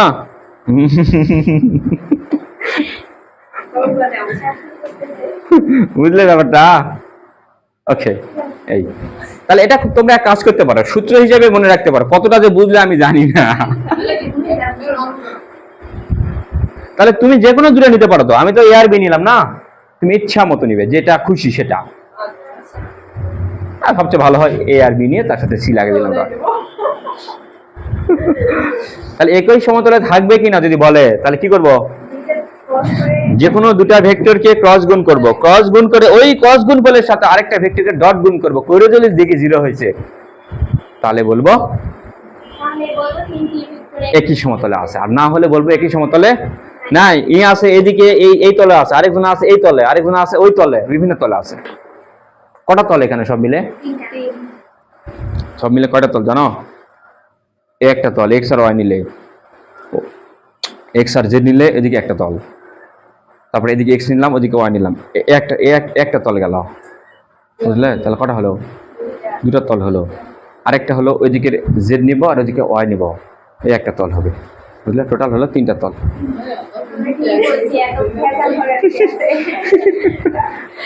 তলটা আসলে তৈরি হয়েছে এভাবে রে, এই যে এইভাবে।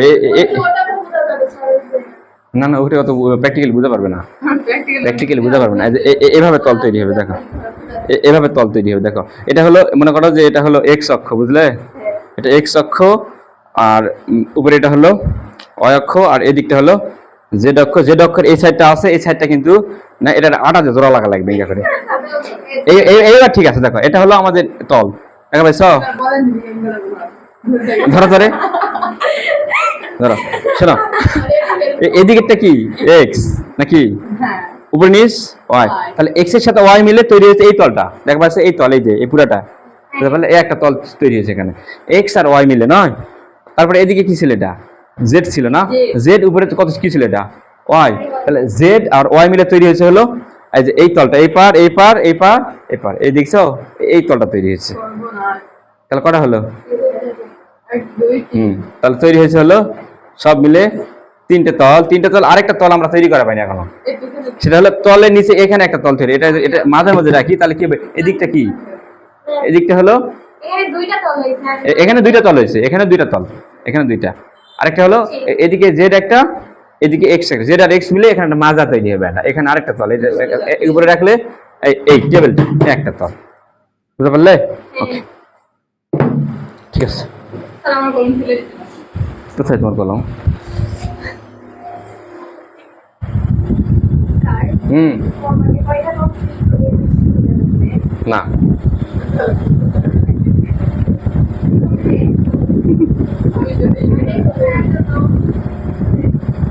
লম্ব কখন লম্ব হবে, কখন সমান্তরাল হবে, ওকে, একদিন পর আরেকদিন হবে লম্ব। Clear clear clear. বলে ফেলাও। হ্যাঁ তাড়াতাড়ি করে শেষ, এই টপিকই শেষ।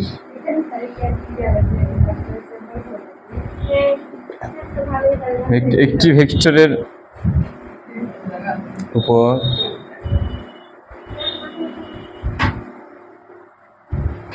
অপর ভেক্টরের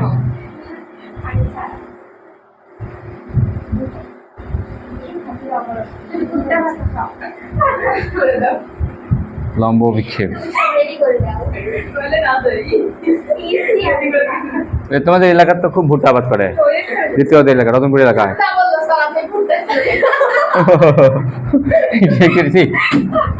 আমি অবশ্য ভালোই শোনা পাই, এই জন্য ভালো জিনিস শোনার চেষ্টা করি, তো মনে করি সবাই ভালোই বলে। একটি ভেক্টরের উপর অপর ভেক্টরের লম্ব বিক্ষেপ নির্ণয় করো।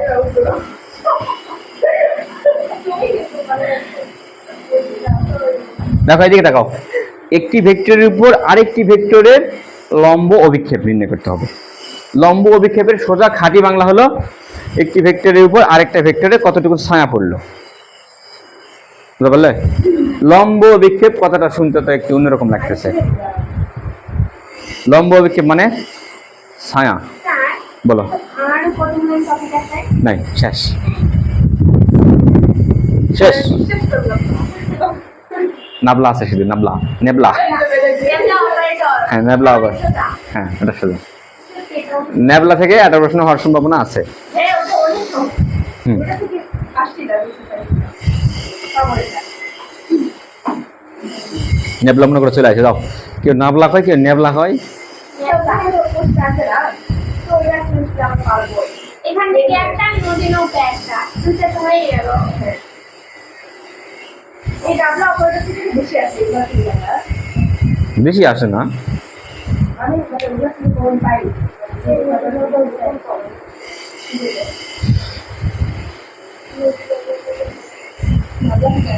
এখান ওকে ঠিক আছে না। দেখো হ্যাঁ, বলতে চাচ্ছি হলো তোমার এই স্থানাঙ্ক ব্যবস্থা থেকে, এই যে এগুলা থেকে বেশি আসে ভেক্টরের। না মানে আমাদের হচ্ছে আমরা যখন পরীক্ষা দিচ্ছিলাম না ফার্স্ট ইয়ারে তখন আমাদের ওই ন্যাবলা অপারেটর থেকেই আসছে এর জন্য আমরা ফিজিক্সে চেক করে নিতাম হ্যাঁ ওখান থেকে 10 কিন্তু বোর্ডে নেবলা থেকে তো কম আসছে।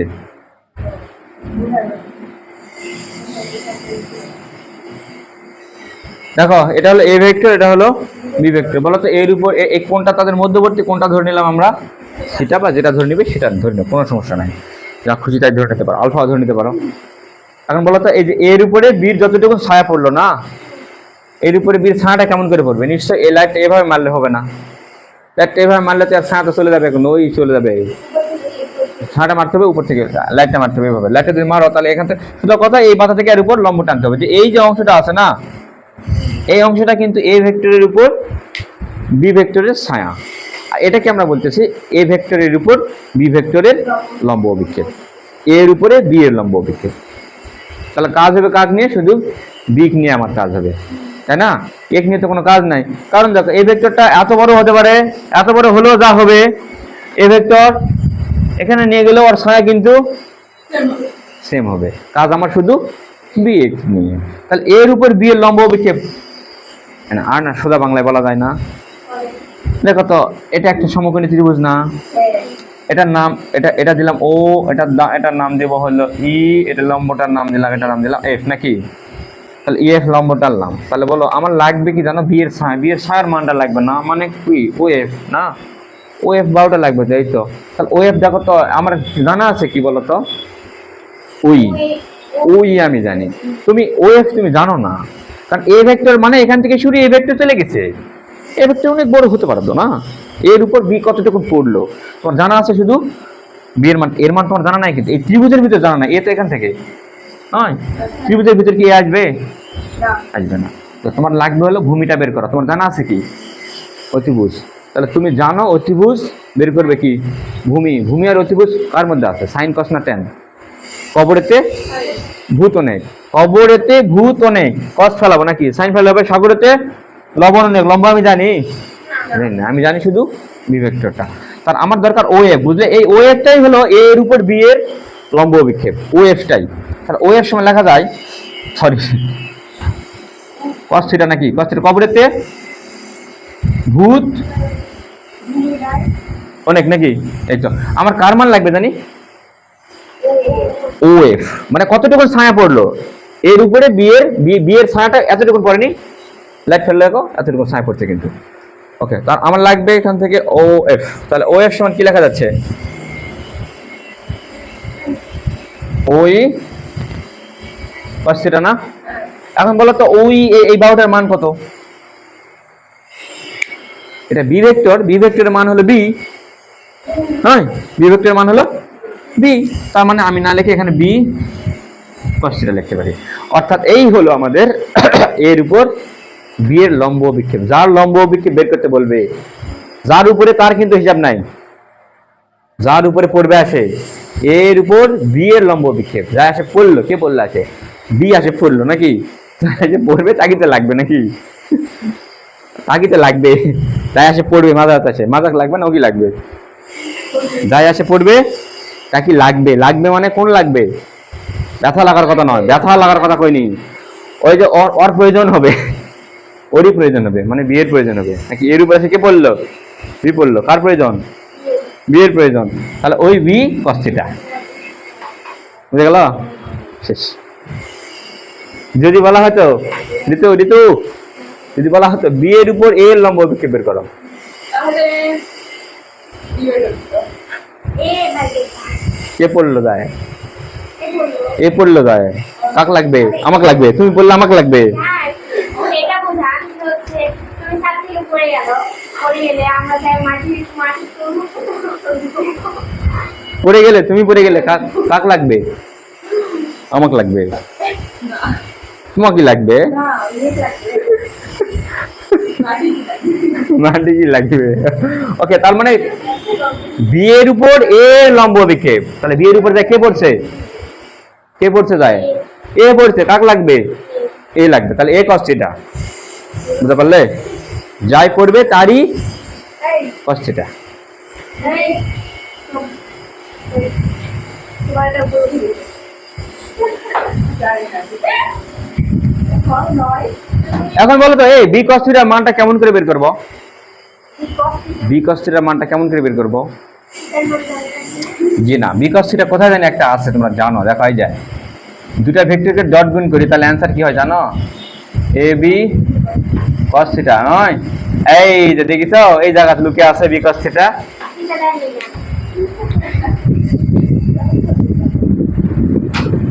বুঝতে পারলে।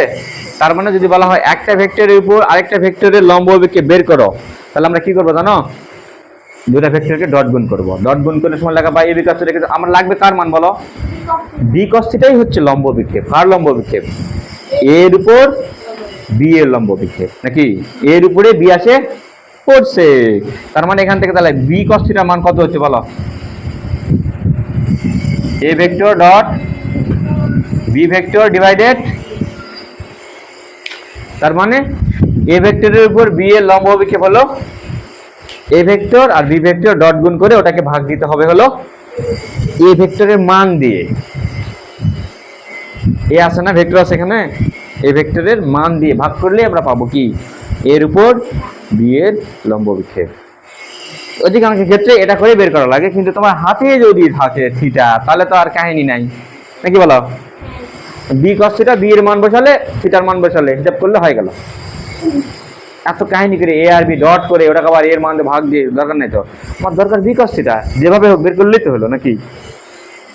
বি ভেক্টরের মান জানি, থিটার মানটা আমরা জানি না, এই জন্য এই উপায়। যদি জানতাম এত কাহিনী করতাম না, থিটার মানটা বসে দিতাম। গেল নাকি?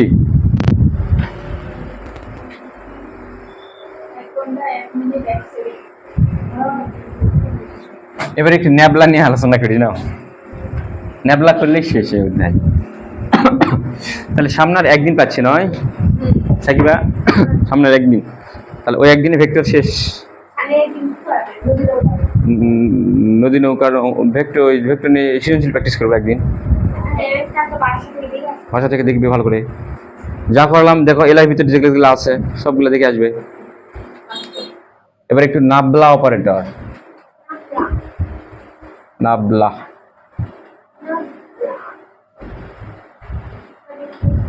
ভেক্টর, এটাকে বলা হচ্ছে ভেক্টর অপারেটর।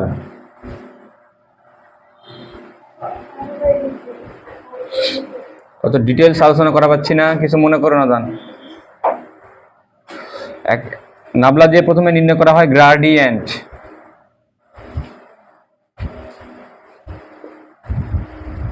গ্রাডিয়েন্ট নাবলা কোনো স্কেলার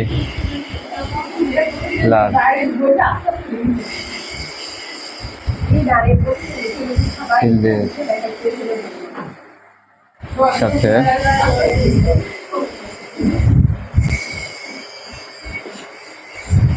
স্কেলার গুণ বা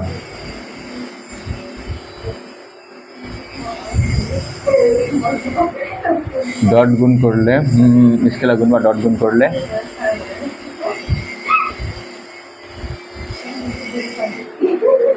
গ্রাডিয়েন্ট।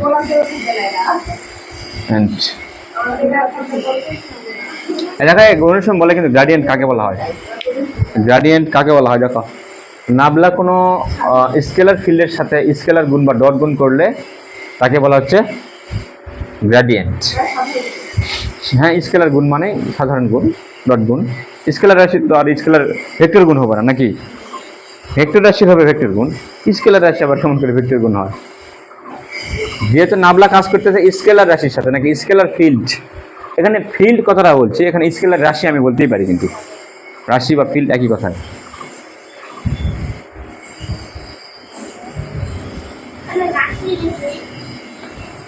হ্যাঁ, লিখতে পারে, কিন্তু ফিল্ড কথাটা এখানে বেশি মানানসই। হ্যাঁ, মনে রাখার জন্য তুমি লেখো, তোমার মনের জন্য লেখো, কোনো সমস্যা নেই। স্কেলার রাশির সাথে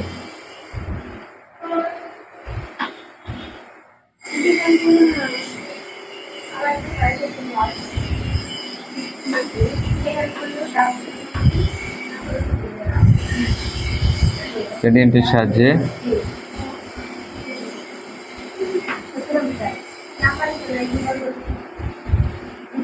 স্কেলার ফিল্ডের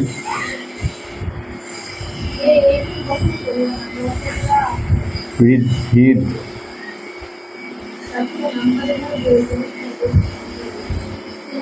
হার বের করে। শোনো, অনেক সময় বলা হয় গ্রেডিয়েন্ট কি করে, গ্রেডিয়েন্টের সাহায্যে আমরা কি করি, কি বের করি আমরা, গ্রেডিয়েন্ট দিয়ে আমরা করিটা কি আসলে?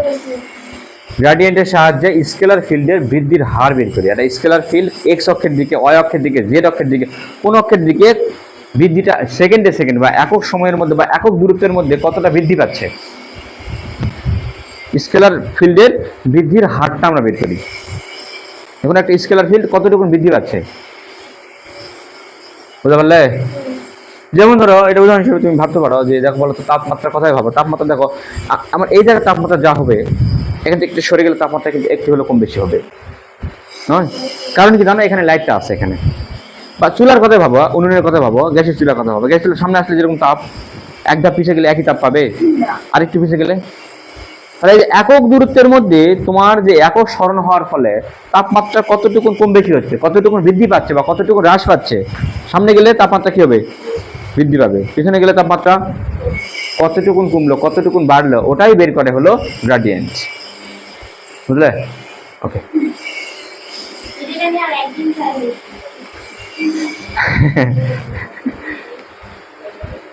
এর মধ্যে আমি ভাবতেছি আবহাওয়া কি করবে কও, এর মধ্যে প্রাইভেট একদিন মিস হলে তো ঝামেলা, একবারে সময় নাই তো। আমি ভাবতেছি ঈদের পরে তোমাদের কাজ ক্ষমতা মাত্র কয়দিন আছে ঈদের পর, তাই 7 তারিখ থেকে 20 তারিখ, 6 দিন হয়তো পাবো, 5-6 দিন নয়, 5 দিন পাবো হয়তো, 5 দিনে একটা করে ওদের কাজ ক্ষমতার শক্তি পাবো 2 দিন টাইম, আর স্থিতি স্থাপকতা ওখানে পাবো 2 দিন টাইম। হ্যাঁ, স্থিতি স্থাপকতা সহজ, ওটা সহজ। হ্যাঁ, ইয়ংয়ের গুণাঙ্ক একদম সিম্পল অধ্যায়, দেখা যাবে যে ছোট্ট টপিক, ওখান থেকে করলেই পুরো আইডিয়াটা আমি তোমাদের দিতে পারবো একবারে। কাজ ক্ষমতার শক্তি তো ডাইরেক্ট ঝাঁপিয়ে পড়তে হবে অঙ্কে, ওই আইডিয়া তোমরা জানো, এগুলা কাজ ক্ষমতার শক্তি, ইপি, ইকে, কুয়ার পানি তোলা, এগুলো তো জানো। স্কেলার ফিল্ডে বৃদ্ধির হার বের করা হয়। তাহলে দেখো এই নাবলা কাজ করবে কার উপর, সরি নাবলা কেমন করে লেখা জানো তো নাকি?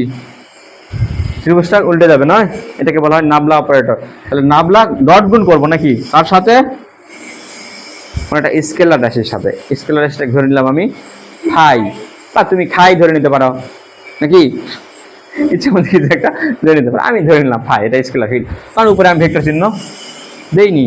এখন বলো তো ডট গুণ দিলাম, তার মানে এটা ডট গুণ, তাই না? এখন যদি আমি এখানে এটা এইরকম ক্রস গুণ দিয়ে এখানে একটা ফাই দিয়ে দিই, তার মানে এটা ক্রস গুণ নাকি, ওরা ডি। স্কেলার রাশির কোনোদিন ক্রস গুণ হয় না, এখানে ডট গুণ দিলেও এটা ডট গুণ, ক্রস গুণ দিলেও এটা ডট গুণই, কারণ স্কেলার রাশির কোনোদিন ক্রস গুণ হয় না। তো অত ঝামেলা না যায়, আমরা যেহেতু ডট গুণ এই জন্য আমরা ডটই দিব, ক্রস দিলেও ওটা ডটই। তাহলে মনে করো ফাইয়ের মান দিয়ে দিলাম, একটা ফাইয়ের মান দিয়ে দিলাম 3x² plus 3y² plus 4z²। দেখো আমি একটা স্কেলার রাশি তোমাদের দিয়ে দিলাম, দিয়ে বলতেছে বলো তো এই যে ফাই, এই স্কেলার ফিল্টার বৃদ্ধির হার কত একটু বের করে দেখাও তো আমার। তার মানে বৃদ্ধির হার কে বের করে দেয়? গ্রেডিয়েন্ট। হ্যাঁ, নাবলার সাহায্য নিয়ে গ্রেডিয়েন্ট করতে হবে, মানে গ্রেডিয়েন্ট মানেই হলো স্কেলার সাথে নাবলাকে এখন কি করা লাগবে, ডট গুণ করা লাগবে নাকি, এর সাথে এখন নাবলা ডট গুণ করা লাগবে, ডট গুণ করলেই পাবো ওর বৃদ্ধির হার কোন দিকে কত, এক্স অক্ষের দিকে কত হয়েছে, ওয়াই অক্ষের দিকে কত, জেড অক্ষের দিকে কত, ওটা বের হয়ে যাবে। তাহলে এবার শুরু করে দেই, ডট গুণ নাকি নাবলা। এখন নাবলা জিনিসটা কি, ওটা তো বুঝি না, বুঝি মনে হয় এই বয়সে আছে বুঝবো না, কথা হলো। নাবলা কি নিশি, নাবলা কি জিনিস, নাবলা মনে আছে? Del x i plus del y, sorry এটা একক ভেক্টর কিন্তু এগুলো, বুঝলে, plus del z i j k vector. Okay,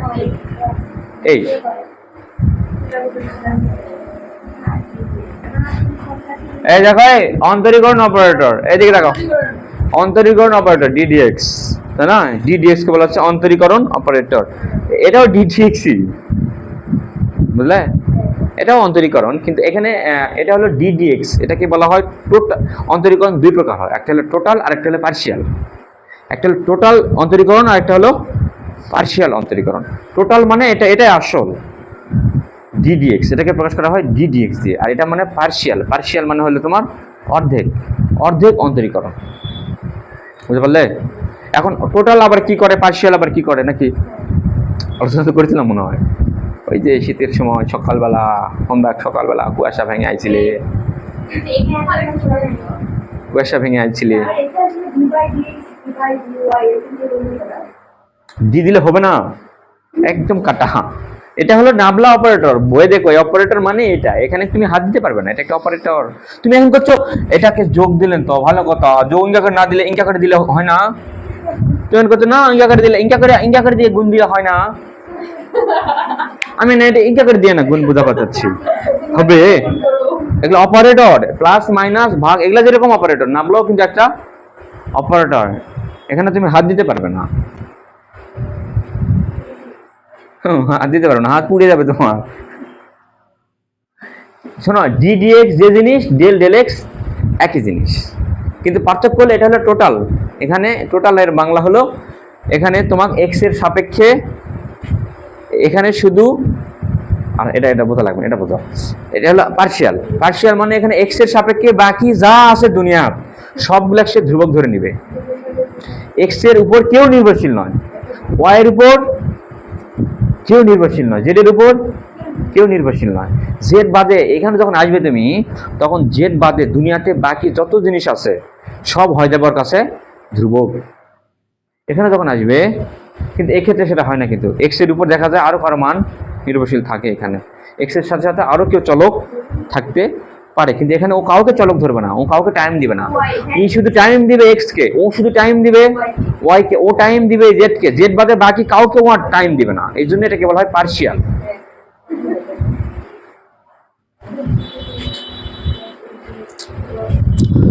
vector অধ্যায়টা খুব মজার অধ্যায়, বুঝলে?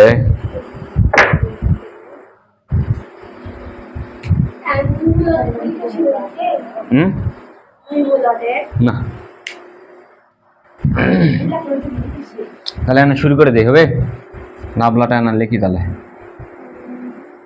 Del del x i plus del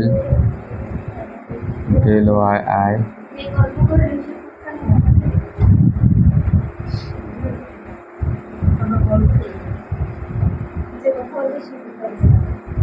ঠিক হবে রে,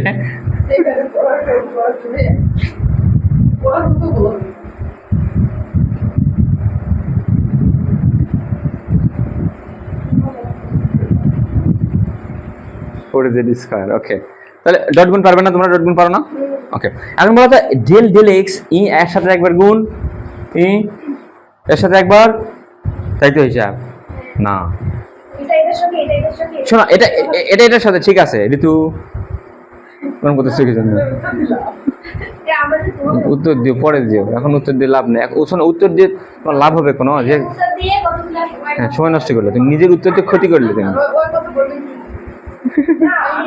বলো কেউ কথা বলতেই পারো, দেখো তো দেখো এটা দিয়ে এটা দিলাম নাকি, এটা দিয়ে এটা দিয়ে শোনো, এটা দিয়ে এটা দিলে লাভ হবে, এটা দিয়ে এটা গুণ হবে ঠিক আছে, কিন্তু লাভ জিরো আসবে, কারণ ও হলো এক্স অফ টাইম দিবে, ডেল ডেল এক্স, ও শুধু এক্স অফ টাইম দেবে, এক্স বাদে বাকি যা আছে সবগুলা ও টাইমই দিবে না, ওর কাছে ওর টাইম নেই ওদের, কারণ এটা হলো সাধারণ অন্তরীকরণ না, এটা হলো পার্শিয়াল মানে অর্ধেক। তাহলে করি ডেল ডেল এক্স, এটা এটা অন্তরীকরণ করলে কি হয় বলো, অন্তরীকরণের সূত্র 3 কি ধ্রুবক না, ধ্রুবক চলে আসলো সামনে, সূত্র কি এক্স এর পাওয়ার, সূত্র কি ছিল এক্স n ইন্টু এক্স এর পাওয়ার n মাইনাস 1, এখানে n এর মান কত, এক্স এর পাওয়ার যেটা সেটা n, 2 ইন্টু 2 মাইনাস 1, তাহলে এটা যেটা করলাম হলো তো নাকি, এবার ওকে তো এটা দিয়ে এটা করবে এবার নাকি, এটা যেটা করলে এখানে কে ধ্রুবক, 3টার সামনে চলে আসলো, তাহলে n ইন্টু ওয়াই, এটা যেটা হবে, কিন্তু ই আবার এটা করবে না কিন্তু, কারণ এখানে কার সাপেক্ষে অন্তরীকরণ, ওয়ার সাপেক্ষে, ও আবার ওয়াই ছাড়া বাকিগুলো কার টাইম দিবে না, বলে ওর কাছে জিরো হয়ে যাবে, ওকে তাহলে ওয়াই এর পাওয়ার n ইন্টু n মাইনাস, সূত্র কিন্তু এটা অন্তরীকরণের সূত্র, n ইন্টু এক্স এর পাওয়ার n মাইনাস 1, তার প্লাস এবার এটা দিলে কাক দিব, জেড, 4 ইন্টু 2 ইন্টু জেড এর পাওয়ার 2 মাইনাস 1, ওরে কি কাজ করেছি রে আমি, হাজারা আইগুলা মারে ফেলতেছি, তাহলে এখানে থাকবে একটা আই নাকি, এখানে থাকবে একটা জে, আর এখানে থাকবে একটা ওকে, তাহলে অ্যান্সার কত হলো? 3 দুগুণে 6x, তারপরে হচ্ছে 1 তো নাকি 6x i, এটা আবার কি দিছি রে, প্লাস দেয়নি কেন, প্লাস 3 দুগুণে 6 y এর পাওয়ার j, প্লাস 4 দুগুণে 8 z এর পাওয়ার ওখানে থাকলো থাক। এই যে দেখো, তার মানে এটাই হলো আমার গ্রেডিয়েন্ট। দেখো গ্রেডিয়েন্টের সাহায্যে দেখো আমি কি পেলাম, এই এমসিকিউ আসে কিন্তু না, কোনো সমস্যা নেই। ভেরি গুড, ওকে। তো দেখো দেখো এবার, আচ্ছা গ্রেডিয়েন্ট করলে আমরা স্কেলার রাশি পাই না ভেক্টর রাশি পাই? স্কেলার রাশি। এই দেখো এখানে আই জে কে চলে আসছে না, তার মানে এটা ভেক্টর রাশি। এটা দ্বারা বুঝাচ্ছে, দেখো এক্স অক্ষের দিকে বৃদ্ধি হবে এতটুকুন, দেখা পাইছ? এদিকে সাকিবা, এক্স অক্ষের দিকে বৃদ্ধি হবে এতটুকুন। চুলা বসে আছো আস্পষ্ট এভাবে ধরে নাও, এক্স অক্ষ এটা এক্স, এটা ওয়াই, এটা জেড নাকি? এক্স অক্ষ এখন যদি বলা হয় ওয়াই অক্ষের দিকে উঠলে পরে কি ধরনের গরমের পরিবর্তন হবে তোমার? ঠান্ডা গরমের পরিবর্তন কি হবে? ওয়াই অক্ষের দিকে গেলে 6y, বুঝতে পারলে? 6y উপরের দিকে মানে তুমি লাফ মারে উপরে উঠতে পারো চুলার উপরে। ওয়াই অক্ষের দিকে গেলে পরে প্রত্যেকটা একক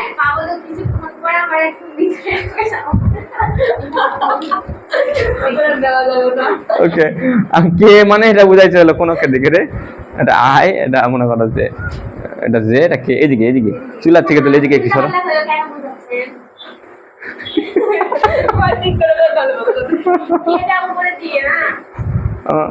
এটাতে অক্ষ কোন দিকে ধরবে এটা তোমার ব্যাপার।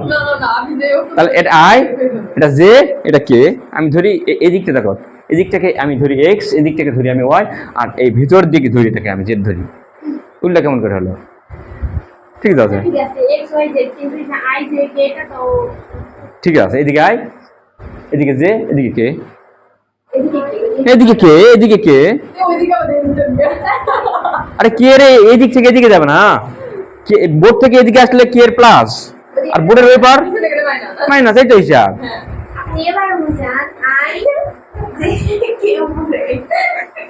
আই যে কে উপরে, তাহলে তো বোর্ডও আমার ইংরেজি রাখতে হবে।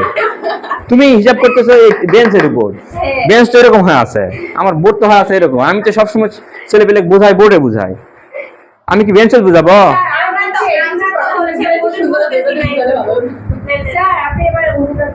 ওকে ঠিক আছে, তাহলে বুঝতে পারলে? এই তো গ্রেডিয়েন্ট, এভাবে গ্রেডিয়েন্ট করতে হয়। গ্রেডিয়েন্ট গেল, এবারে আসলো হচ্ছে ডাইভারজেন্স।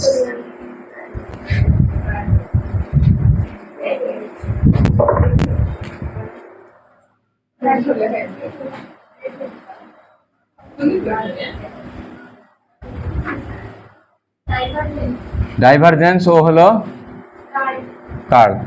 শোনো, নাবলা যখন কোনো স্কেলার ভেক্টর ফিল্ডের উপর কাজ করে, তাহলে নাবলা যখন ভেক্টরের সাথে কাজ করবে, এখন নাবলা তো নিজে একটা ভেক্টর, তাই না? তাহলে ভেক্টর আরেকটা ভেক্টরের সাথে কাজ করবে নয়? তাহলে ভেক্টরের সাথে কিন্তু গুণ দুই প্রকার হয়, একটা ডট গুণ আর একটা ক্রস গুণ। ডট করলে হয় ডট করে হয় ডাইভারজেন্স, আর ক্রস করে হয় কার্ভ। নামের সাথে কিন্তু মিল আছে, কিন্তু সারা জীবনেও ভুলবে না। এই ডট করলে নাবলা যখন, হ্যাঁ এই তো, নাবলা যখন ডট গুণ করা হয় কার সাথে? অন্য আরেকটা ভেক্টরের সাথে নাকি? নাবলা তো নিজে একটা ভেক্টর নাকি? তাহলে আগে ভেক্টর কার সাথে কাজ করেছিল? গ্রেডিয়েন্টে স্কেলার রাশির সাথে, স্কেলার ফিল্ড। তাহলে এবার নাবলা নিশ্চয়ই কাজ করবে ভেক্টরের সাথে, কিন্তু ভেক্টরের সাথে কাজ দুই প্রকার হয়, একটা ডট গুণ হয় আর একটা ক্রস গুণ হয়। তাহলে ডট করলে হয় ডাইভার, আর ক্রস করলে হয় কার্ভ। তাহলে 2 নাম্বার।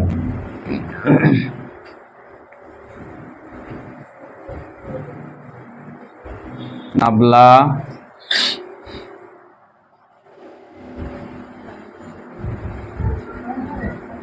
ভেক্টর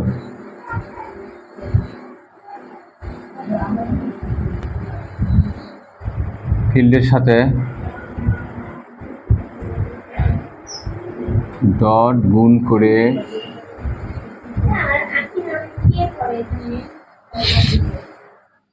একটা মেয়ে পড়ে, আফিন নামে একটা মেয়ে, আখি, হ্যাঁ আখি নামে একটা মেয়ে পড়ে মহিলা কলেজে। না, পাতলা করে একটু শ্যামা। নাবলা ভেক্টর ফিল্ড, নাবলা ভেক্টরের কি দিছিল রে, ভেক্টর ফিল্ডের ডট গুণ করে পাই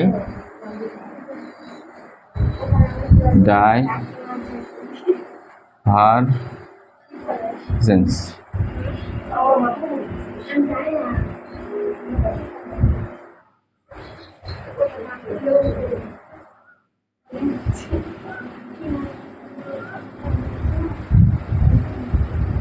ডাইভারজেন্স এর সাহায্যে কোনো ভেক্টর ক্ষেত্র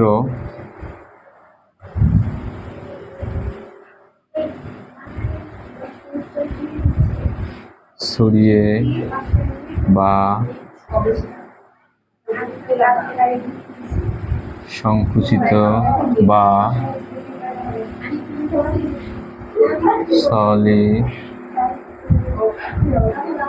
সলিনয়েডাল মানে হচ্ছে ক্ষেত্রে ছড়িয়ে বা সংকুচিত বা সলিনয়েডাল মানে হচ্ছে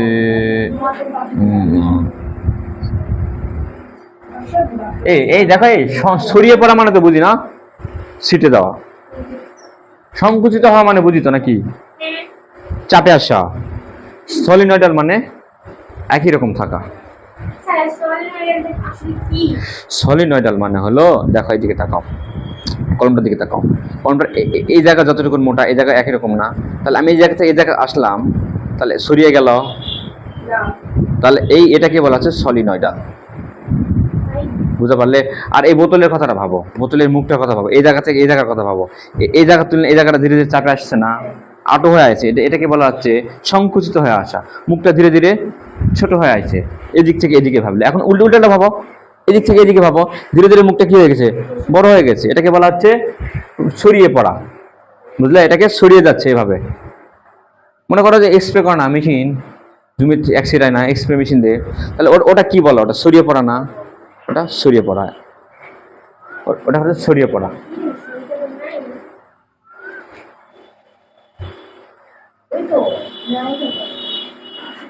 ছড়িয়ে পড়লে এটাকে বলা হয় পজিটিভ ডাইভারজেন্স।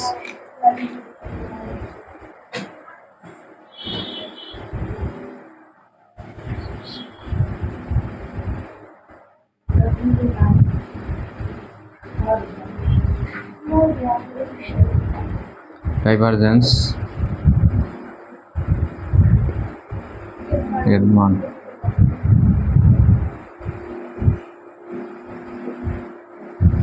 ডাইভারজেন্সের ও সলিনয়েডাল মানে হলো একই রকম থাকা।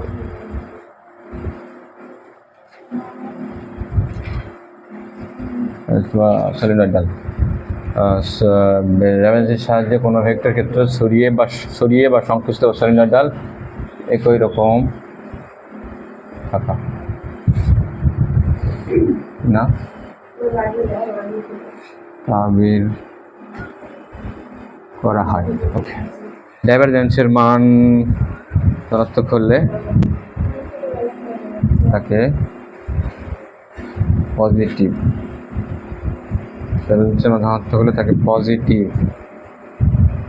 পজিটিভ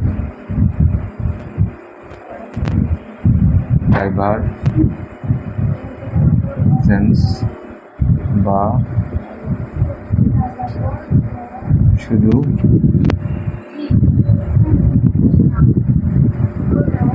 ডাইভারজেন্স বলো।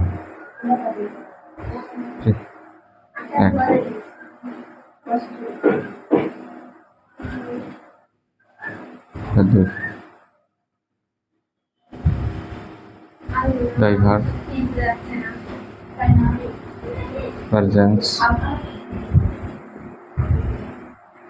এর মান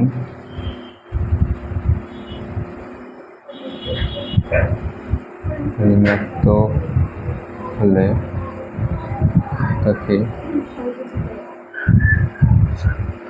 ডাইভারজেন্সের মান ঋণাত্মক হলে তাকে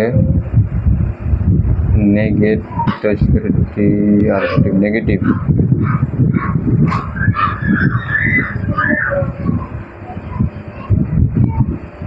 ডাইভারজেন্স বা কনভারজেন্স, পজিটিভ ডাইভারজেন্স বা শুধু ডাইভারজেন্স বলে।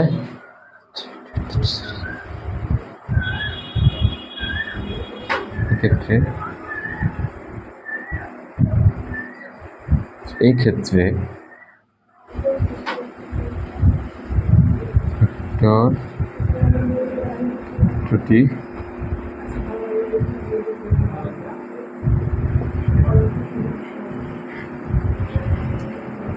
দেখো যদি দেখো ডাইভারজেন্সের মান দেখো ধনাত্মক হচ্ছে, প্লাস আসছে, তার মানে তোমরা বুঝবে যে ভেক্টর ক্ষেত্রে ধীরে ধীরে ছড়িয়ে পড়তেছে, ছিটিয়ে যাচ্ছে এভাবে, প্রসারিত হচ্ছে। হ্যাঁ, মানে বিষয়টা এরকম হচ্ছে, দেখো বাতাস এভাবে ধীরে ধীরে এরকম ছিটিয়ে চলে যাচ্ছে। ভালো হলো না,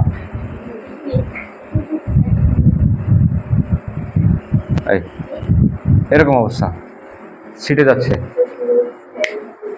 ছিটে চলে যাচ্ছে। প্রশ্ন অনেক সময় বলবে যে দেখাও যে ভেক্টর ক্ষেত্রটি ছড়িয়ে যাচ্ছে নাকি সংকুচিত হচ্ছে, আর কিছু বলবো না, এটাই কথা। তাহলে আমাকে বুঝে না লাগবে, আমাকে কি করা লাগবে, আমাকে ডাইভারজেন্স বের করতে বলছে। তোমার ডাইভারজেন্স বের করে তোমাকে দেখতে হবে ওর মানটা পজিটিভ নাকি নেগেটিভ। যদি পজিটিভ হয় তাহলে বুঝবে হ্যাঁ ভেক্টর ক্ষেত্রটি ছড়িয়ে যাচ্ছে ধীরে ধীরে। তোমাকে বলবে না কি যে ডাইভারজেন্স বের করো, একথা বলবেই না, তোমাকে বলবো দেখাও যে ভেক্টর ক্ষেত্রটি ছিটিয়ে যাচ্ছে, ছিটিয়ে যাচ্ছে। ডাইভারজেন্সের মান ঋণাত্মক হলে তাকে নেগেটিভ ডাইভারজেন্স বা কনভারজেন্স,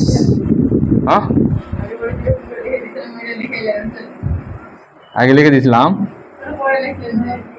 এটা।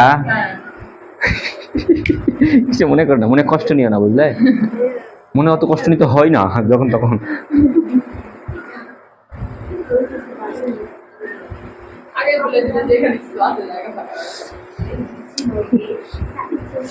তুমি দেখো নাই আমি ফাঁকা দিছি, আমাকে ফলো করবে না, তুমি ফলো মি। তুমি দেখো নাই আমি এখানে লেখিনি কিছু, ফাঁকা রাখছি, বলে লেখার পরে আমি ফাঁকা দিছি, তুমি আমাকে ফলো করবে না। দেখো তাহলে আমি এটা এই জায়গায় লিখলে কি হলো, কি হতো, আমি লেখা পারতাম তো। তুমি ব্রেক করবে, আমাকে ফলো করবে সবসময়।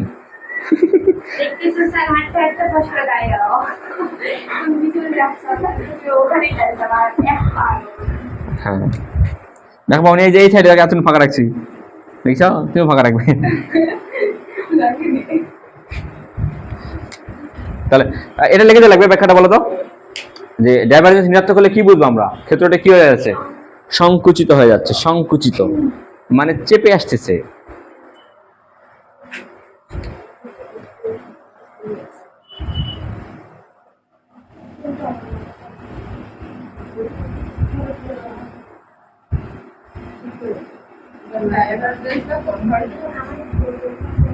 কনভারজেন্স, শোনো, ডাইভারজেন্সকে ঋণাত্মক আসলে ওই ডাইভারজেন্সের আলাদা একটা নাম আছে, সেটা হলো কনভারজেন্স। ঋণাত্মক ডাইভারজেন্সকে বলা হয় কনভারজেন্স। ডাইভারজেন্স 0 হলে ভেক্টরটি সলিনয়েডাল। সলিনয়েডাল মানে সংকুচিতও হয়নি, প্রসারিতও হয়নি, একই মাপে সামনের দিকে আগাইছে।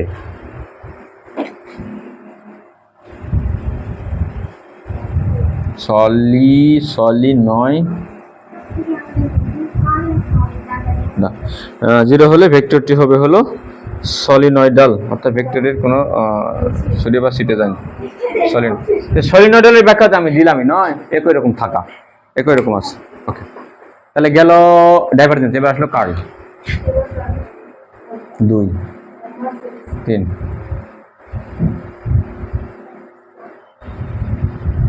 CURL curl. টুলের সাথে ক্রস গুণ করলে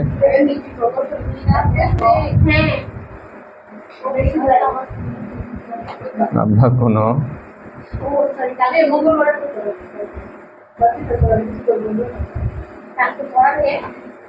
ভেক্টর ফিল্ডের সাথে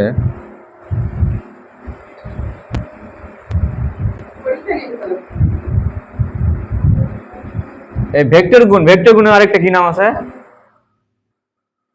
মুক্তা? হ্যাঁ ভেক্টর গুণের আরেকটা কি নাম আছে? নামটা কোনো ভেক্টর ফিল্ডের সাথে ভেক্টর গুণ বা ক্রস গুণ। আরে ডট গুণ মানে স্কেলার গুণ, সাধারণ গুণ, আর ভেক্টর গুণ মানে ওটা ক্রস গুণ। ক্রস গুণের আসল নাম হলো ভেক্টর গুণ, ওটাকে আমরা ভুলভাল নাম দিয়ে ক্রস গুণ কই, আসল নাম আর ভেক্টর গুণ। সেটাই তো করছি, ডবলটাই জানো। ভেক্টর গুণ বা ক্রস গুণ করে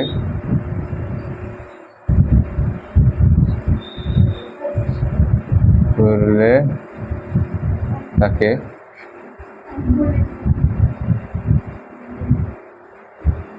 কার্ল বলে।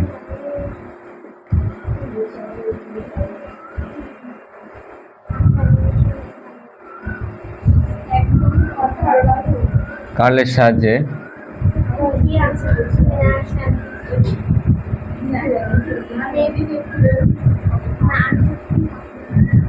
সুরাইয়া আজকে আলোতে আলো আসে আবার চলে গেল। হাই রে, কি অভাগিনী রে, দুঃখিনী রে। আসো, চলে গেছে, অবশ্য ভালোই হয়েছে। এত ধৈর্য তো আর কুলাবে না এর মাথার উপর দিয়ে যাবে, অর্ধেক বিষয় কিছু বুঝবে না। কাল ড্রাইভার দেখা যাবে জীবনের নামই শুনেনি এগুলা। পড়িছে মানে সেই পড়া পড়িছে তুমি না, আকাশ বাতাস আর পাতাল দেখতেই গেছে। কার্লের সাহায্যে কোন ভেক্টর ক্ষেত্র মনে আছে? কার্লের সাহায্যে আমরা কি করি সাকিবা?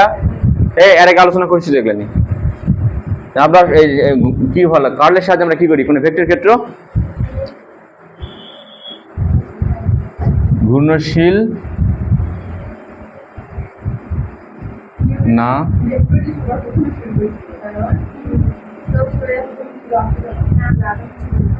কার্লের সাহায্যে কোনো ভেক্টর ক্ষেত্র ঘূর্ণনশীল না ঘূর্ণনশীল নয় তা বের করি।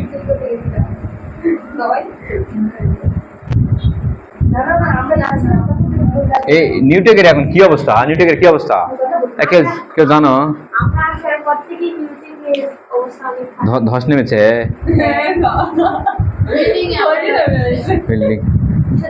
আমাকে কিন্তু ফোন দিয়েছে নিউট্রিক্সে, বুঝলে? ফোন দেন করছে কি আপনি আইসিটি ফিজিক্সের ক্লাস না দয়া করে কোন এক সময় নিয়ে পান।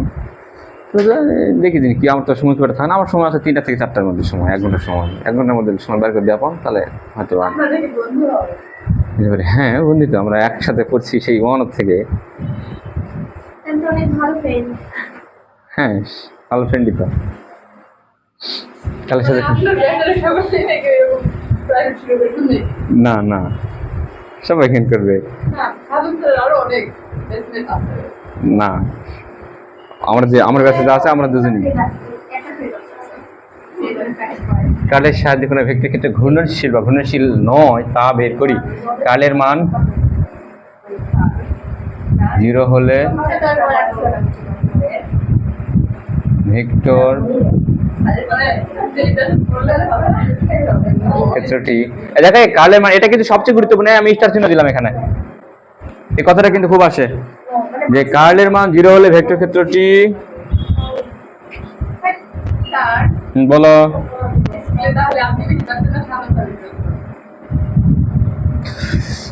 আমি একে ভালো পারতাম, অঙ্কে ফিজিক্সে এগুলা ভালো পারতাম আমার চাইতে, কিন্তু ওই আমার চেয়ে ভালো পারতাম ইংরেজি আর বাকি যে আরবি দ্বিতীয়পত্র আছে এগুলা, ইংরেজিও ভালো পারতাম আমার চাইতে।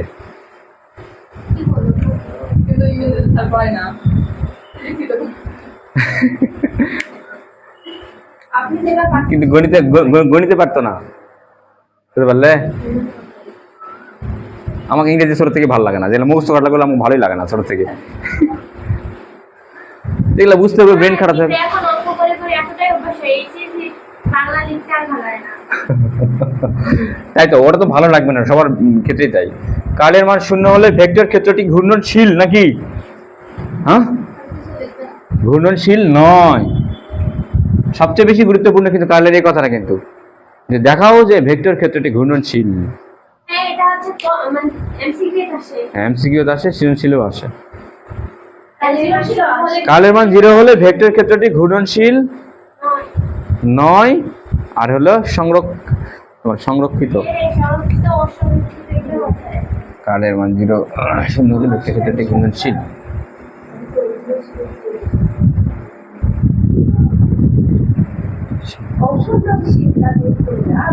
এবং ক্ষেত্রটি, হ্যাঁ, ঘুরবে নাকি ঘুরবে না, সোজা কথাই। এই তো, ঘুরবে নাকি ঘুরবে না, উন্নয়নশীল নয় এবং ক্ষেত্রটি সংরক্ষিত। হ্যাঁ, এই কথাটা খুব কাজে লাগবে তোমাদের এমসিকিউর জন্য, সৃজনশীলের জন্য। যদি 0 পাও তাহলে ঘূর্ণনশীল নয় এবং ক্ষেত্রটি হবে সংরক্ষিত।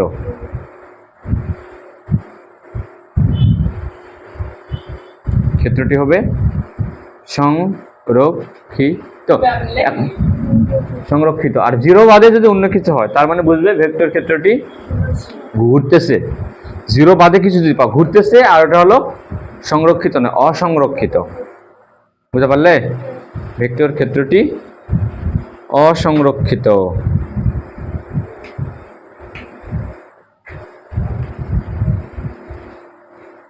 ওকে, তাহলে আজকে এখান থেকে শেষ ভেক্টর।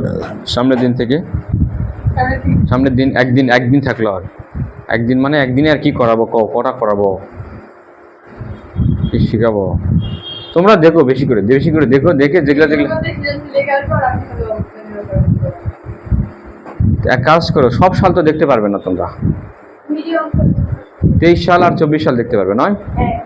2023 সাল আর 24 সাল, দুটো সালটা ভালো করে দেখে আসো।